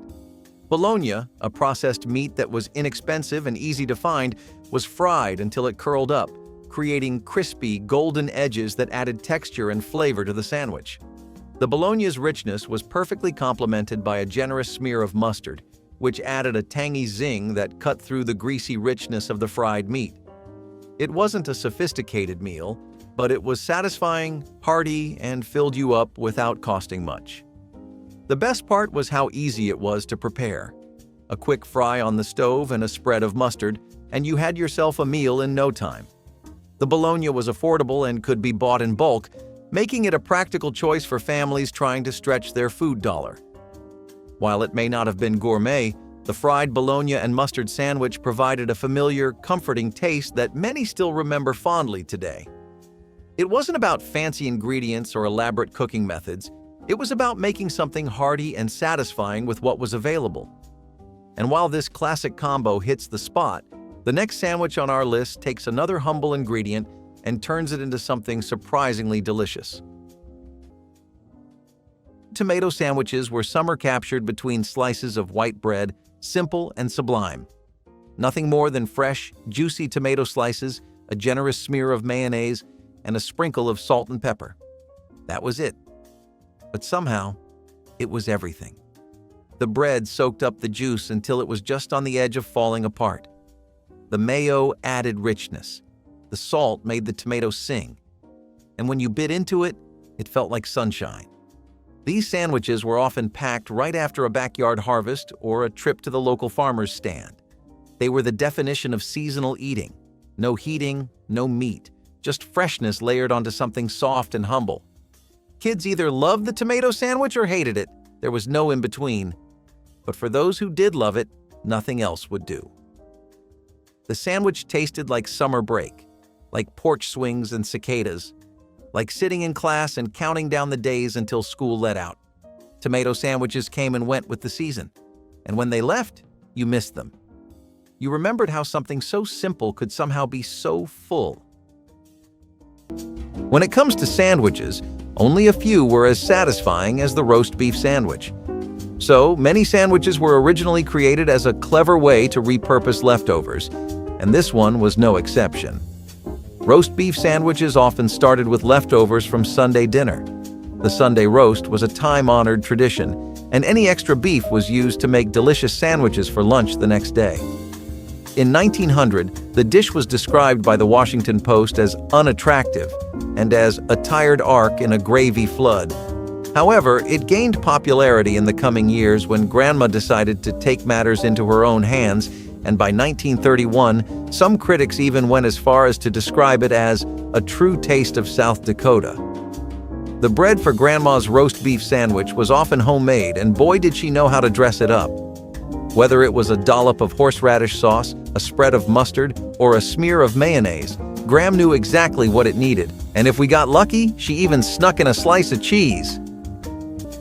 If you've ever walked the streets of downtown New York, I'm sure you're familiar with the infamous pastrami on rye. If your grandma's from the Big Apple, chances are her recipe is highly regarded. This sandwich became a staple in Jewish delis in the late 19th and early 20th centuries, thanks to Eastern European immigrants. This one just featured an old-fashioned slice of pastrami on rye bread and a dollop of mustard. Grandma knew that when it came to sandwiches, sometimes less is more, and pastrami on rye is the perfect example of that. But hey, don't forget no pastrami on rye is complete without a pickle on the side. The tartness of a dill pickle or the sweetness of a bread and butter pickle is the perfect contrast to the savory pastrami. The Spam sandwich was once a lunchtime savior in lean times, born in the shadow of World War II and fed to generations of hungry kids and working parents. Just slice up a brick of Spam, fry it till golden and crisp on the edges, and sandwich it between two slices of bread. Sometimes mustard showed up, maybe a slice of cheese or a ring of pineapple if someone was feeling tropical, but most of the time it was just Spam and white bread, eaten hot or cold. It was salty, savory, and always dependable. People loved it or hated it, but either way, it showed up at the table. In Hawaii, Spam sandwiches became something of an art form, embraced with pride and seasoned with local flair. In the mainland, they were often a holdover from tighter times, a cheap protein fix that filled the belly fast. For those who remember it, the Spam sandwich is a symbol of resilience, food that lasted even when the paycheck didn't. Roasted grasshopper cakes with choke cherry glaze were the original protein bars. Grasshoppers were toasted until crisp and nutty, then folded into a simple grain batter and cooked like pancakes or cakes.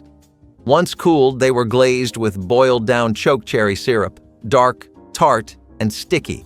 You could eat them hot off the griddle or carry them for days. They were light but filling, with a crunch that surprised anyone unfamiliar.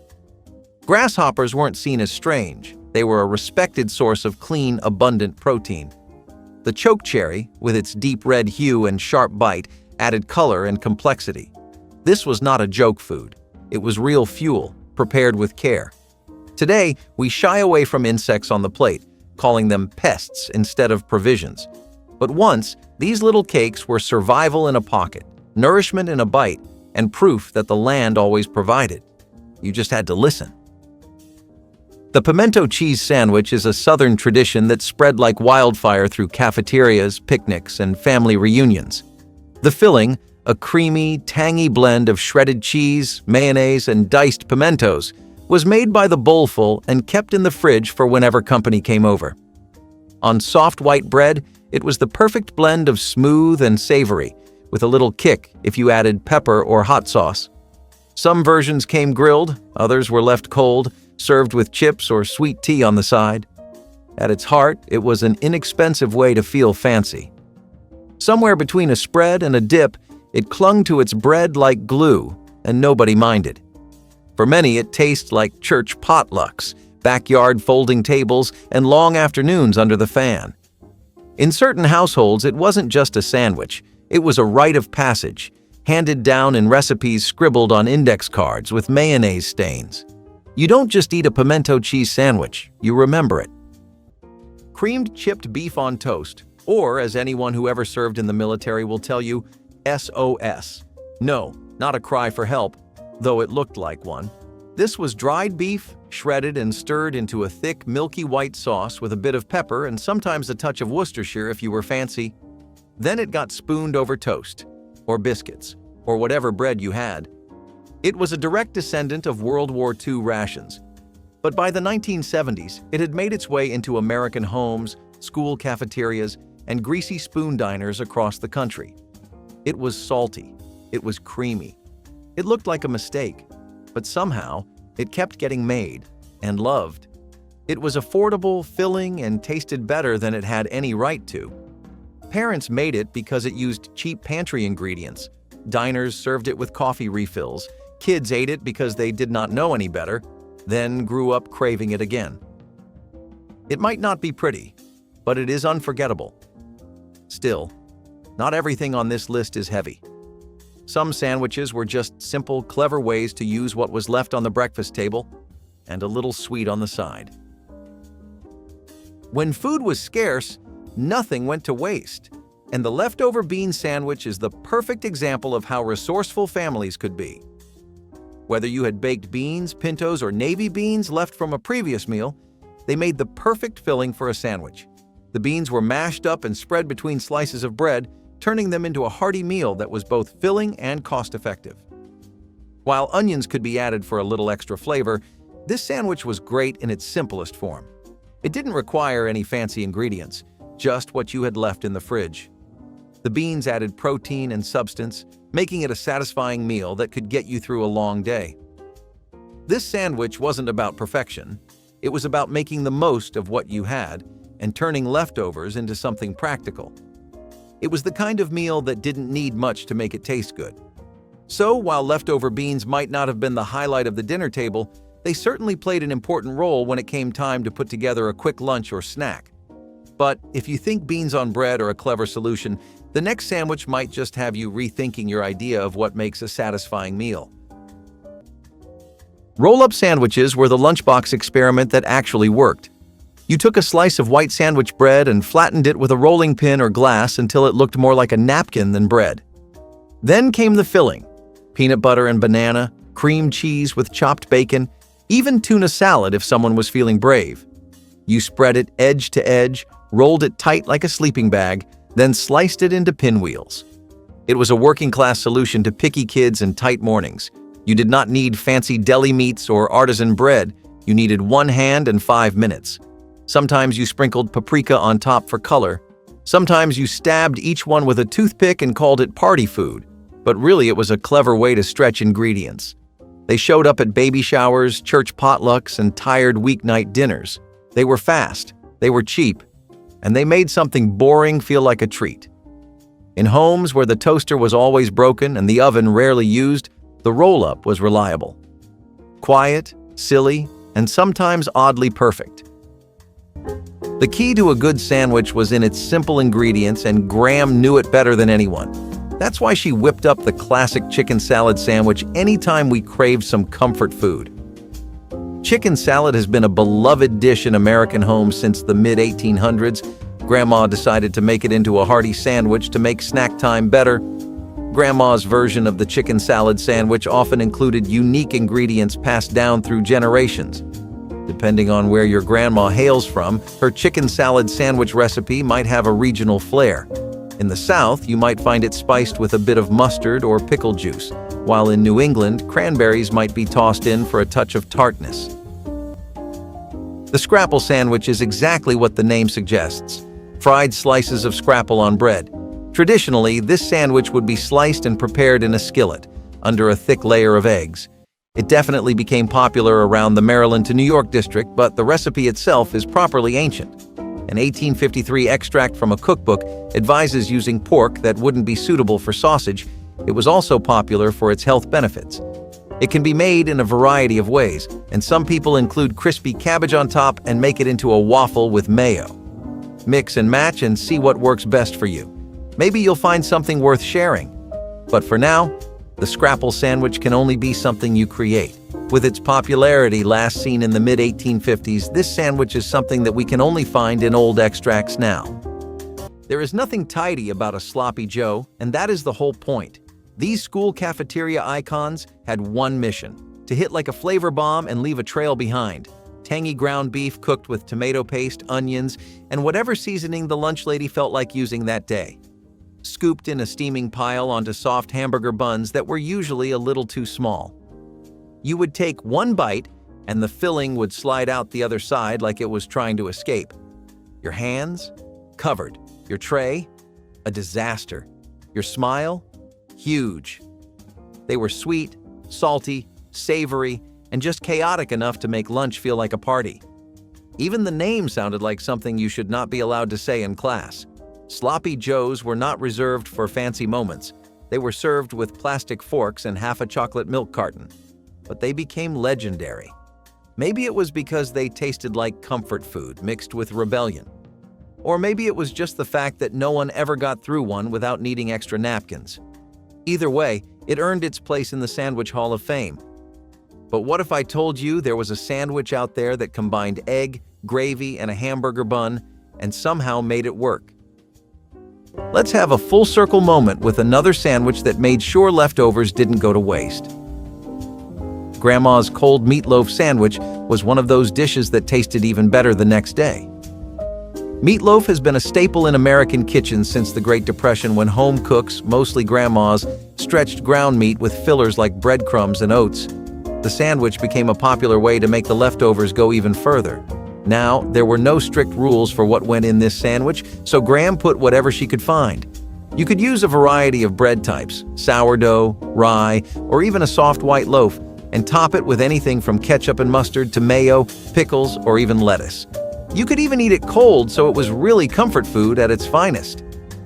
There were many versions of this sandwich throughout the United States. Some meatloaves were sweetened with ketchup or brown sugar glaze, while others included a mix of ground beef, pork, and even veal. Smoked trout cornbread sandwiches were the Northern traveler's treasure. Smoked flaked fish folded into thick slices of cornmeal bread packed tight for the road. It was not fancy, but it was powerful. Tribes along cold lakes and mountain rivers smoked their fish until it could last for weeks, then sandwiched it between pan-fried or stone-baked cornbread slabs. The result was portable, rich in protein, and layered with smoke and earth. A bite of this and you got the forest, the stream, and the campfire in one go. The sandwich was eaten on horseback, in canoes, or tucked in bark pouches during hunting treks. The trout, pink and oily, often mixed with herbs or wild onions. The cornbread was dense and hearty, able to hold its shape for days without crumbling. Today, these sandwiches are nearly extinct, replaced by crackers and canned spreads that barely hint at what used to be. The trout is still there, and so is the cornmeal, but the memory of pressing them together in survival and ceremony has faded. What was once instinctual is now sold separately at specialty food stores. Do we even know what we lost when the smoke stopped rising from those riverside camps? Sliced bananas with mayo on white bread. This banana and mayonnaise sandwich is a bit of a wild card for sure, but keep an open mind because the South definitely does, which is where this interesting creation finds its origins. Typically, a lot of comfort food comes out of the southern USA. As you may have guessed, preparing this is as simple as taking candy from a toddler. Now I know what you're thinking. Bananas and mayo sounds worse than water and oil. However, there's a reason it comes into comfort food. All you need is a sliced banana, 2 slices of fresh bread, and a good spread of mayo. Maybe not the best you'll ever have, but what's the downside? Give this forgotten experiment a try and see if it's up your alley. Peanut butter and raisin sandwiches were the quieter cousin of the peanut butter and jelly. Less flashy, less messy, but full of charm. Instead of jam, you pressed raisins into the peanut butter, dotting each slice of bread like a trail of edible Morse code. The texture was everything. The chew of the raisins, the creaminess of the peanut butter. It was a sandwich you had to work through slowly. No drips, no stains, just that steady balance of nutty and sweet. For some kids, it was a favorite. For others, it was a compromise when the jelly jar ran dry. But for those who grew up on it, the peanut butter and raisin sandwich was a comforting constant. It felt like an after-school snack dressed up for the lunchroom. You do not see it much anymore, replaced by snack packs and squeeze tubes, but in a simpler time, it was a staple. And every now and then, when you bite into that combination again, it takes you right back to linoleum floors, carton milk, and the gentle crinkle of wax paper. So, this next sandwich is also typically made from only 3 ingredients, but it's still one of Grandma's most iconic creations. I'm talking about the infamous BLT sandwich. The name is an abbreviation for the ingredients: bacon, lettuce, and tomato. This sandwich was a summertime favorite, especially when tomatoes were at their ripest in Gram's garden.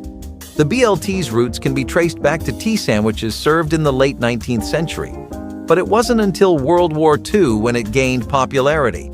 During this time, supermarkets made bacon, lettuce, and tomatoes more widely available all year round, and Grandma made sure to use them up in the kitchen.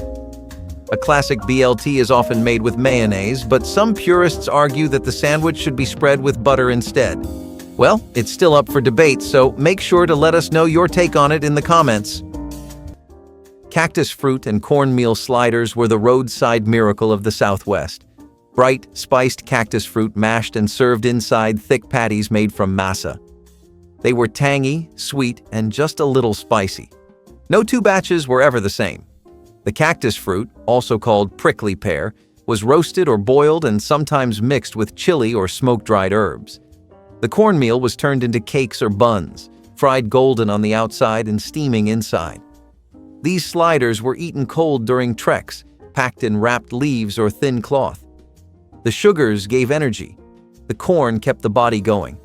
They looked simple, but they were carefully balanced survival meals. Now, cactus fruit is made into candy or cocktail syrup. The cornmeal sliders, replaced by frozen buns and fast food slogans. These sandwiches were not designed for flavor alone. They were made for movement, for endurance, for life in the dry and open spaces. And when we stopped walking the same roads, we stopped making the same food. What else have we let dry up? Turkey and cranberry sandwiches were like packing Thanksgiving into your lunchbox. Sweet, savory, and a little sentimental. Slices of cold turkey layered with cranberry sauce, sometimes with stuffing if you were lucky, all held together by soft sandwich bread or a hearty roll. It was a meal wrapped in a memory, a bite of holiday in the middle of a school day. Most kids had it once a year, maybe the week after Thanksgiving, but some lucky ones got it more often, courtesy of a parent who knew how to turn leftovers into magic. The turkey was mild. The cranberry sauce added tang and sweetness. It felt like someone had put thought into your lunch. Not just a sandwich, but a reminder of home. You could spot it across the lunch table and know what it was. Today, the turkey and cranberry combo lives on in upscale delis and seasonal menus. Sometimes a quick and simple solution was needed when the month's budget was running low. Enter the cold hot dog slices and ketchup sandwich. This sandwich was made with leftover hot dogs, sliced cold, and slathered with ketchup between slices of bread. It wasn't fancy, but it was cheap, easy to make, and comforting. After payday, people might have splurged on hot dogs, but by the end of the week, those leftovers would be repurposed into this quick fix. The cold hot dog slices were nothing more than a vehicle for the ketchup, but when combined with bread, it made a satisfying snack or lunch. There wasn't much finesse to it, but it worked. It might not win any culinary awards, but when you've got limited resources, you make do with what you have. And while this sandwich may seem like an odd pairing, it's definitely one you'd want to try if you're in need of a last-minute meal. However, if you're craving something a little heartier, the next sandwich might just be what you're looking for. Peanut butter and honey sandwiches were the gentle cousin of the classic peanut butter and jelly, quieter, softer, and maybe a little sweeter. Instead of fruit preserves, this version replaced the tang with something more mellow, something that stuck to the roof of your mouth and made your fingers smell like golden syrup all afternoon. It was the sandwich you got when the jelly jar was empty, but love was still in stock.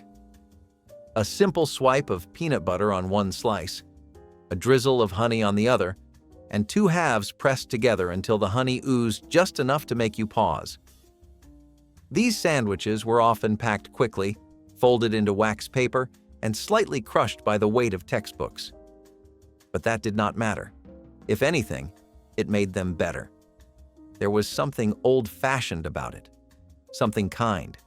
Peanut butter and honey tasted like slow mornings, kind grandparents, and meals that did not need to be fancy to be filling. Today, they are harder to find in school cafeterias and less likely to show up in lunchboxes full of brand-name snacks. Cheese and tomato sandwiches were summer stacked between two slices of bread. Simple, juicy, and just the right kind of messy. A slice or two of cheddar or American cheese laid over ripe tomato slices, sometimes with a little salt, sometimes with mayonnaise, sometimes grilled until everything melted into something golden.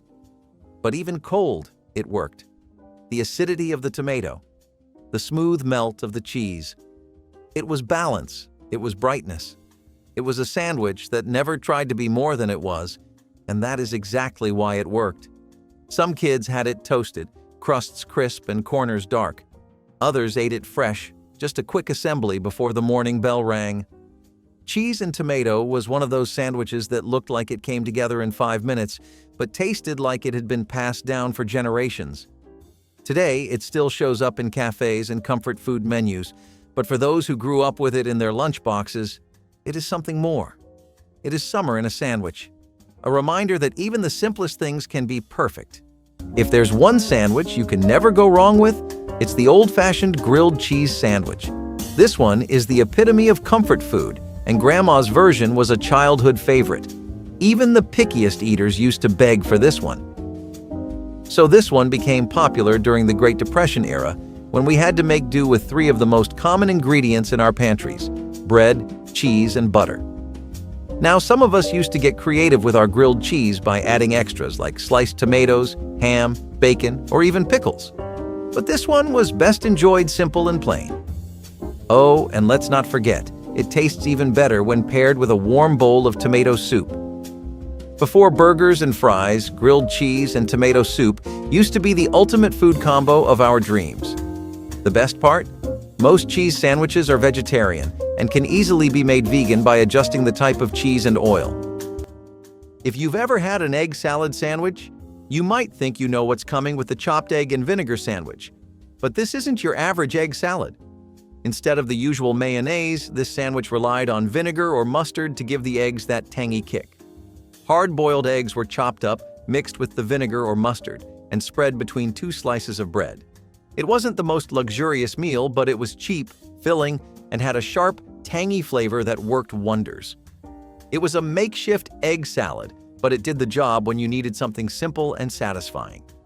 The vinegar or mustard added just enough zing to make the sandwich stand out.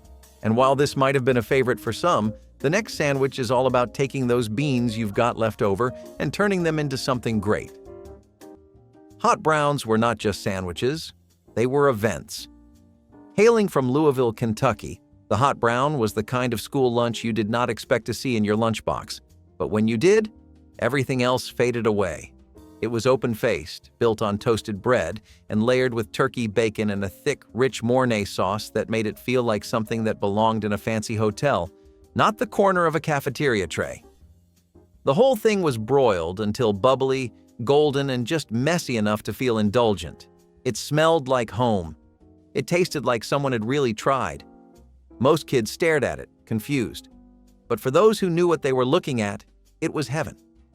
Each bite was creamy, salty, and warm, something between comfort food and special occasion. You ate it with a fork, or tried to. It was not meant to be neat. It was meant to fill you up and slow you down. Today, you will find them in restaurants, dressed up and modernized. But nothing hits like the homemade version packed with love. The tuna salad sandwich is the humble hero of the American lunchbox. A can of tuna, some mayonnaise, maybe a spoonful of relish or chopped celery, and suddenly you've got something that belongs between slices of bread. It was affordable, shelf-stable, and didn't require a trip to the butcher counter. Everything about it said resourceful. It showed up at work desks, school cafeterias, and family road trips. Some folks liked it on wheat, others on rye, and still others mashed it into a grilled cheese hybrid. There were people who added boiled eggs, onions, even apples. But at its core, the tuna salad sandwich was about making something hearty out of almost nothing. It wasn't glamorous, but it was reliable, and that counted for a lot, especially in the 1950s and 60s, when home cooks stretched every can like a magician pulling scarves from a hat. Even now, a bite of tuna salad tastes like a simpler time. Ham salad sandwich was once the unsung hero of potlucks, Tupperware lunches, and brown bag days. It took leftover baked ham, maybe from Sunday dinner or a holiday roast, and gave it a second life. Chopped finely or ground up in a hand-cranked meat grinder, it got folded into mayonnaise, speckled with a touch of mustard, sweet relish, and sometimes a dash of onion powder if Grandma was feeling fancy. Spread thick between soft sandwich bread or on crackers, it was creamy, savory, and surprisingly filling. There was nothing gourmet about it, and that's exactly what made it special. It was economical, nostalgic, and adaptable. Some folks swore by adding chopped eggs. Others preferred celery for crunch. No two ham salad sandwiches tasted the same, but they all felt familiar, like home, no matter where that was. It was the kind of thing you'd find on a picnic table beside potato salad, or wrapped in wax paper in a cooler on a road trip, always slightly soggy by lunchtime, and all the better for it. Most of the lovers of chicken salad and grape sandwiches dwindled a lot over the years, and now it is just a memory. No one does comfort food better than Americans, and the iconic potato chips and cheese sandwich is proof. People would grab cheddar or mozzarella cheese and a packet of Frito-Lays or a can of Pringles and get busy at the table but not in the kitchen.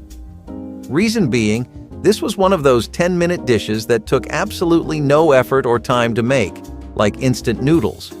Barbecue-flavored chips would be preferred, because they added a secondary flavor, but all kinds were used and the crunch was just to die for. In the 1970s, chips like Pringles were getting more and more popular in America, and that made it even easier for this to take center stage.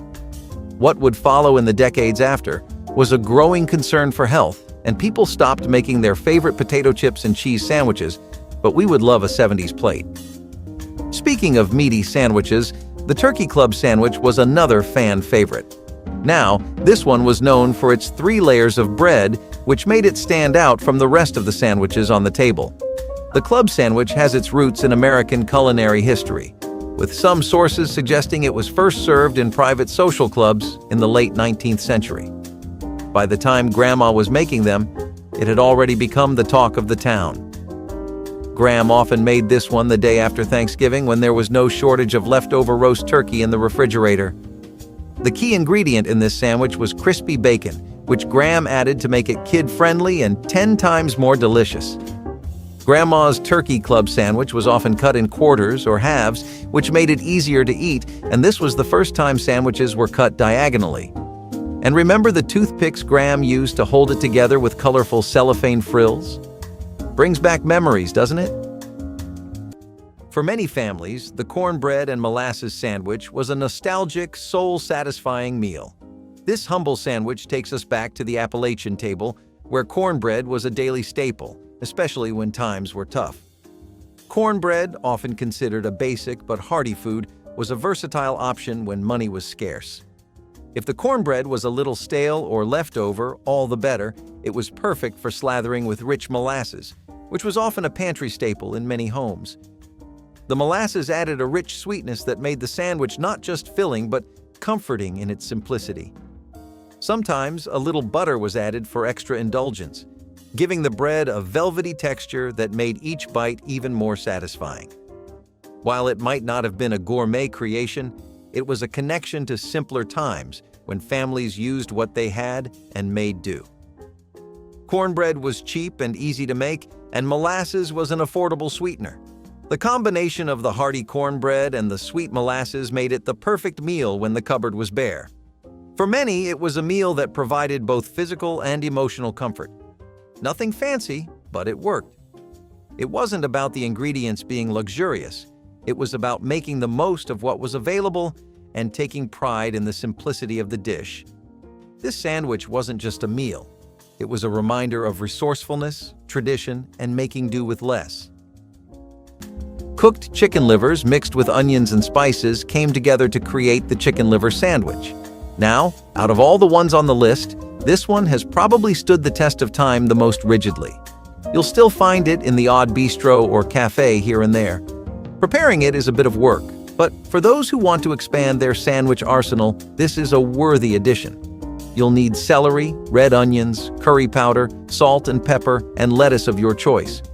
Once you've mixed your meat with your vegetables and spices, it's time to get cooking in a 350-degree skillet and mix well.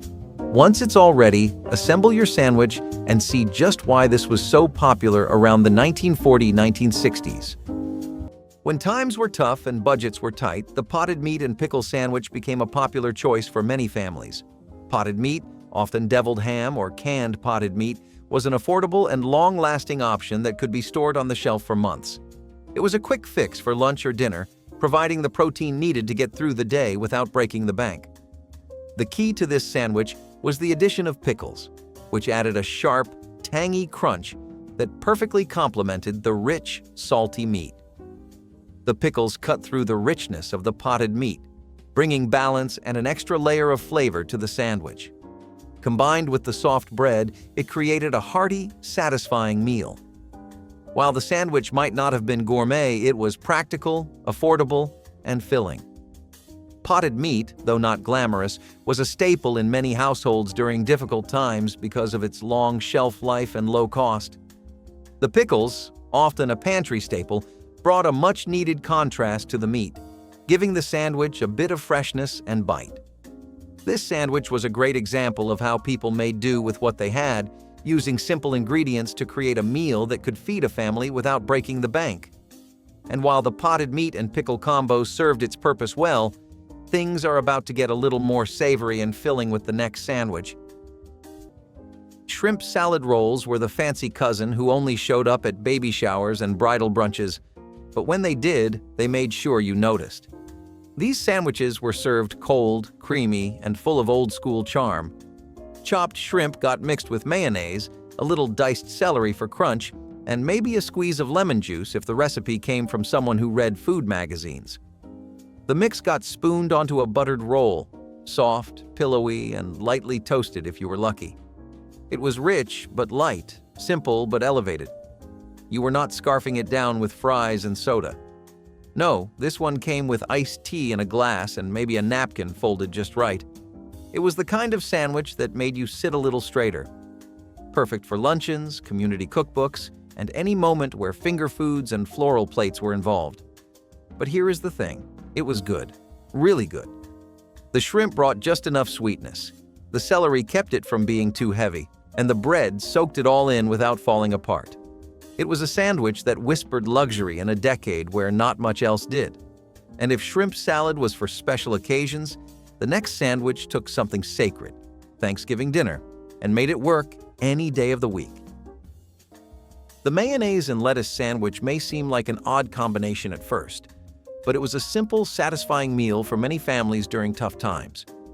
Before the era of trendy BLTs and elaborate sandwiches, this humble sandwich was a go-to for those looking for something fresh and easy to prepare. Made with crisp iceberg lettuce and creamy mayonnaise, it provided a refreshing crunch and rich flavor, often when other ingredients were too expensive or scarce. Iceberg lettuce was inexpensive and readily available, making it the perfect base for this sandwich. The mayonnaise added a creamy texture, making each bite smooth and comforting. While this sandwich may not have been fancy, it was beloved for its simplicity and the way it brightened up an otherwise basic meal.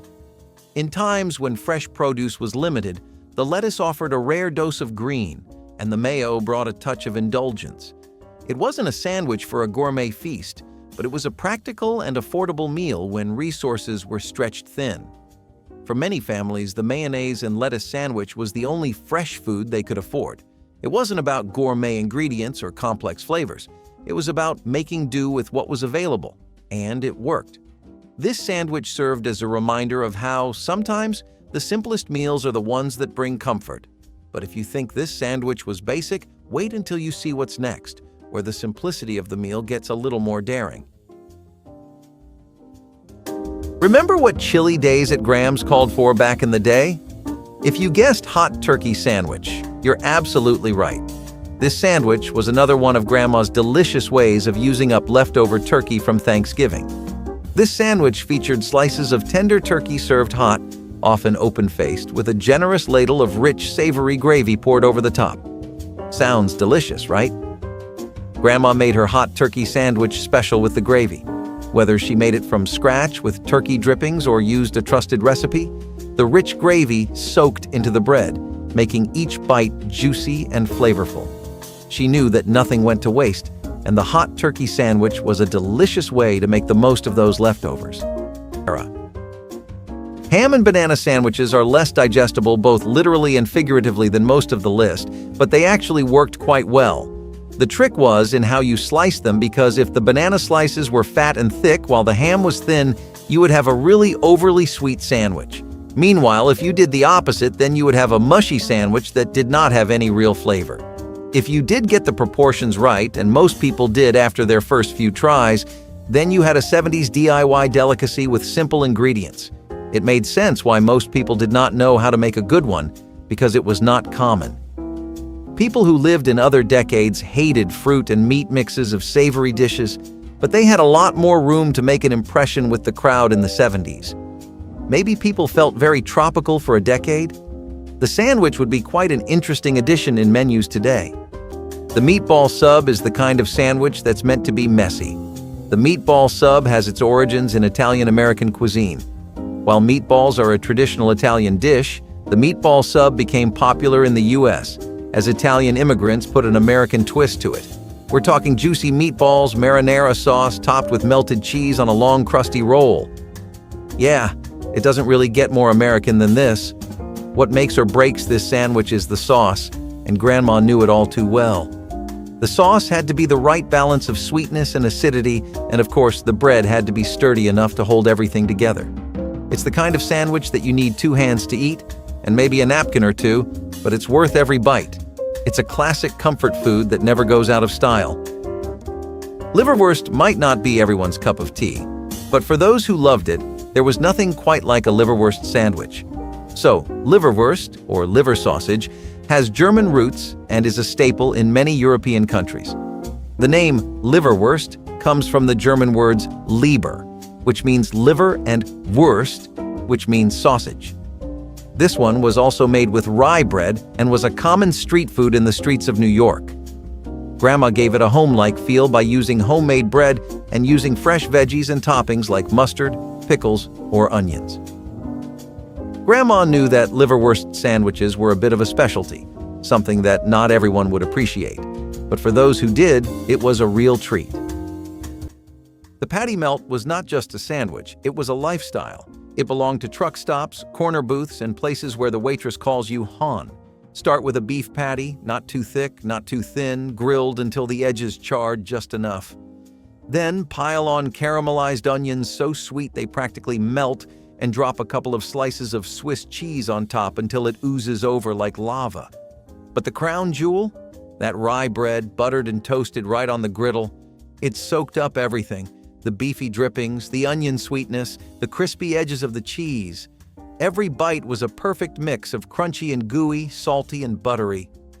You were not just eating a sandwich, you were biting into pure diner energy. People had this at lunch and still talked about it at dinner. If your parents ever made this at home, you were one of the lucky ones. And if not, you probably still remember your first time trying one and realizing a sandwich could actually stop time. But not every sandwich needed to be hot off the grill. Some came cold, weirdly fancy, and straight from the pages of a church cookbook. Blue corn and mesquite sandwich cakes carried the breath of the Southwest in every bite. The blue cornmeal, nutty and rich, was mixed with ground mesquite pods to form small, cake-like breads that smelled faintly of sweet smoke and desert wind. These cakes were sliced and stuffed with roasted squash or mashed beans, hearty, warm, and subtly sweet. Made for fieldwork, hunting, or ceremonial journeys, they were often wrapped in cloth or corn husks and eaten days later. No preservatives, no frills, just flour, fire, and food. Today, blue corn still survives in niche markets and fry bread festivals, but the mesquite flavor, so once integral to the Southwestern palate, is fading fast. These little sandwich cakes were a survival food disguised as something sacred. Peanut butter and jelly was the monarch of all school sandwiches. Simple, sticky, and absolutely undefeated. A dollop of peanut butter on one slice, jelly on the other, pressed together until the edges sealed and the flavors melded. Grape, strawberry, sometimes both. It did not matter. It was the taste of childhood, packed into brown paper bags, plastic containers, or wrapped in foil that stuck to the jelly when you opened it. You knew what it was before you even saw it. It had weight. It had smell. It had presence. For many, it was the first sandwich they ever made by themselves. The one you never got tired of. The one you always counted on. The flavor that still makes you pause when you see it on a shelf. Some sandwiches disappear, others become legends. Peanut butter and jelly? It never left. If these forgotten school sandwiches took you back, leave a comment, hit like, and subscribe before the bell rings on this memory for good. Bologna and cheese sandwich was the lunchroom classic that didn't care about trends. 2 slices of soft white bread, a slab of bologna, and a single square of American cheese. Orange, glossy, and just shy of melting at room temp. It was as simple as it was sacred. Sometimes it had a smear of mustard, maybe a dollop of mayo if mom packed it. No frills, just the basics. The kind of sandwich that got pulled from a brown paper bag that crinkled just right. It was every kid's second favorite lunch behind pizza day, but it always showed up when you needed it. Bologna was cheap, shelf-stable, and impossible to ruin. That unmistakable hum of salt and smoke hit your nose before your first bite. It wasn't gourmet. It wasn't even trying. It was humble and proud of it. Cold or room temp, it just worked. And years later, you'd catch yourself craving one. Not out of hunger, but memory. Olive and cream cheese sandwiches were the salty surprise you never saw coming. Chopped green olives, sometimes stuffed with pimentos, blended into whipped cream cheese until every bite was speckled with little bursts of brine. Spread thick on soft white bread, this sandwich had bite, character, and just enough punch to make you sit up straighter when you ate it. It was a favorite in homes where bold flavors were not just tolerated but celebrated. Kids who brought olive and cream cheese sandwiches to school were not following trends. They were following traditions. It was rich, tangy, a little bit strange. And if you liked it, you really liked it. The olives gave it salt, the cream cheese gave it body, and the bread, usually soft, sometimes toasted, held it together like a blank canvas for a sharp little painting. These sandwiches felt like something out of a bridge club meeting or an old cookbook, but they made their way into lunchboxes all the same. They are not common anymore, but if you ever had one, you remember exactly how it tasted, because no other sandwich came close. The Turkey Devonshire was Pittsburgh's answer to comfort food sandwiches. It started with thick toast, usually white bread. Then came slices of roasted turkey, crispy bacon, tomato, and a hot cheese sauce. Poured on top and baked until bubbly. It was open-faced, served hot, and made you feel like you were eating something fancier than you actually were. It looked like it belonged on a diner plate under buzzing fluorescent lights. It was the kind of meal a tired father might throw together with leftover Thanksgiving turkey or deli slices. It was greasy. It was heavy. It stuck to your ribs. But it never left you hungry. It carried the mood of a city where winters were long, jobs were hard, and food needed to earn its keep. You might not have had the money for steak, but you could make this. And it tasted like someone tried. That was enough. Meatloaf sandwich was the king of leftovers. Thick slices of last night's dinner, wedged between bread, maybe toasted if you had the time, maybe not if you were halfway out the door. Warm or cold, meatloaf held together like a champ, meaty, moist, and studded with breadcrumbs and onion. Ketchup was the default condiment, but some folks went rogue with gravy, barbecue sauce, or even a smear of mayo. You could use white bread, sourdough, or a soft hamburger bun. The real magic was in how the flavors deepened overnight. That meatloaf had time to settle, tighten up, and find its rhythm. And when paired with bread, it became something new entirely. It was a second act, a reinvention. A sandwich that told you waste not, want not. You didn't throw out meatloaf. You turned it into lunch, into comfort, into something worth looking forward to. The kind of sandwich you didn't brag about, but secretly loved more than the original meal. Imagine being 8 years old and opening your lunchbox to find chopped olive and cream cheese on pumpernickel. Either your mom was ahead of her time, or she found an old cocktail recipe card and just went with it. This sandwich was salty, tangy, creamy, and somehow kind of grown up. You had green olives chopped so fine they could sneak into your taste buds before your brain caught on. mixed with cream cheese until it was a spread so thick it stuck to the knife like it had a mission. All of that smeared onto a slice of deep dark pumpernickel that practically demanded you respect it. It was not flashy, it was not sweet, and no kid was trading their cookie for it, but it had an edge, the kind of flavor that got better the more you chewed. Somewhere along the way, this party appetizer snuck into lunchboxes, Tupperware, and even a few kitchen counters at 2 in the morning. It was strange, but it made sense. The 70s were weird like that. Spreads were suddenly sandwiches and finger food was fair game. Of course, if you thought cold spreads were wild, wait until you see what happens when tuna salad goes face to face with a broiler. The bacon and peanut butter sandwich was one that caught our eyes the most. Crispy bacon paired with peanut butter sounded like a combination that could just work somehow. This was a no-brainer for Americans. If their left kidney is sustained by peanut butter, the right is sustained by bacon. Both together probably provide just the right amount of fuel to get through the day or a grueling 9-to-5 shift.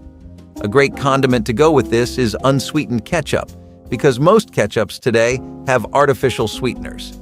This isn't as popular as it used to be, but it hasn't declined enough in renown that it's that outlandish of an idea. Give it a try some weekend, you might be pleasantly surprised. Sautéed or caramelized onions provide just the right complementary flavor to the crispy bacon, while also not overloading your taste buds because of the peanut butter. Comment your favorite humble bite. Hit like and subscribe to keep these simple, proud flavors alive.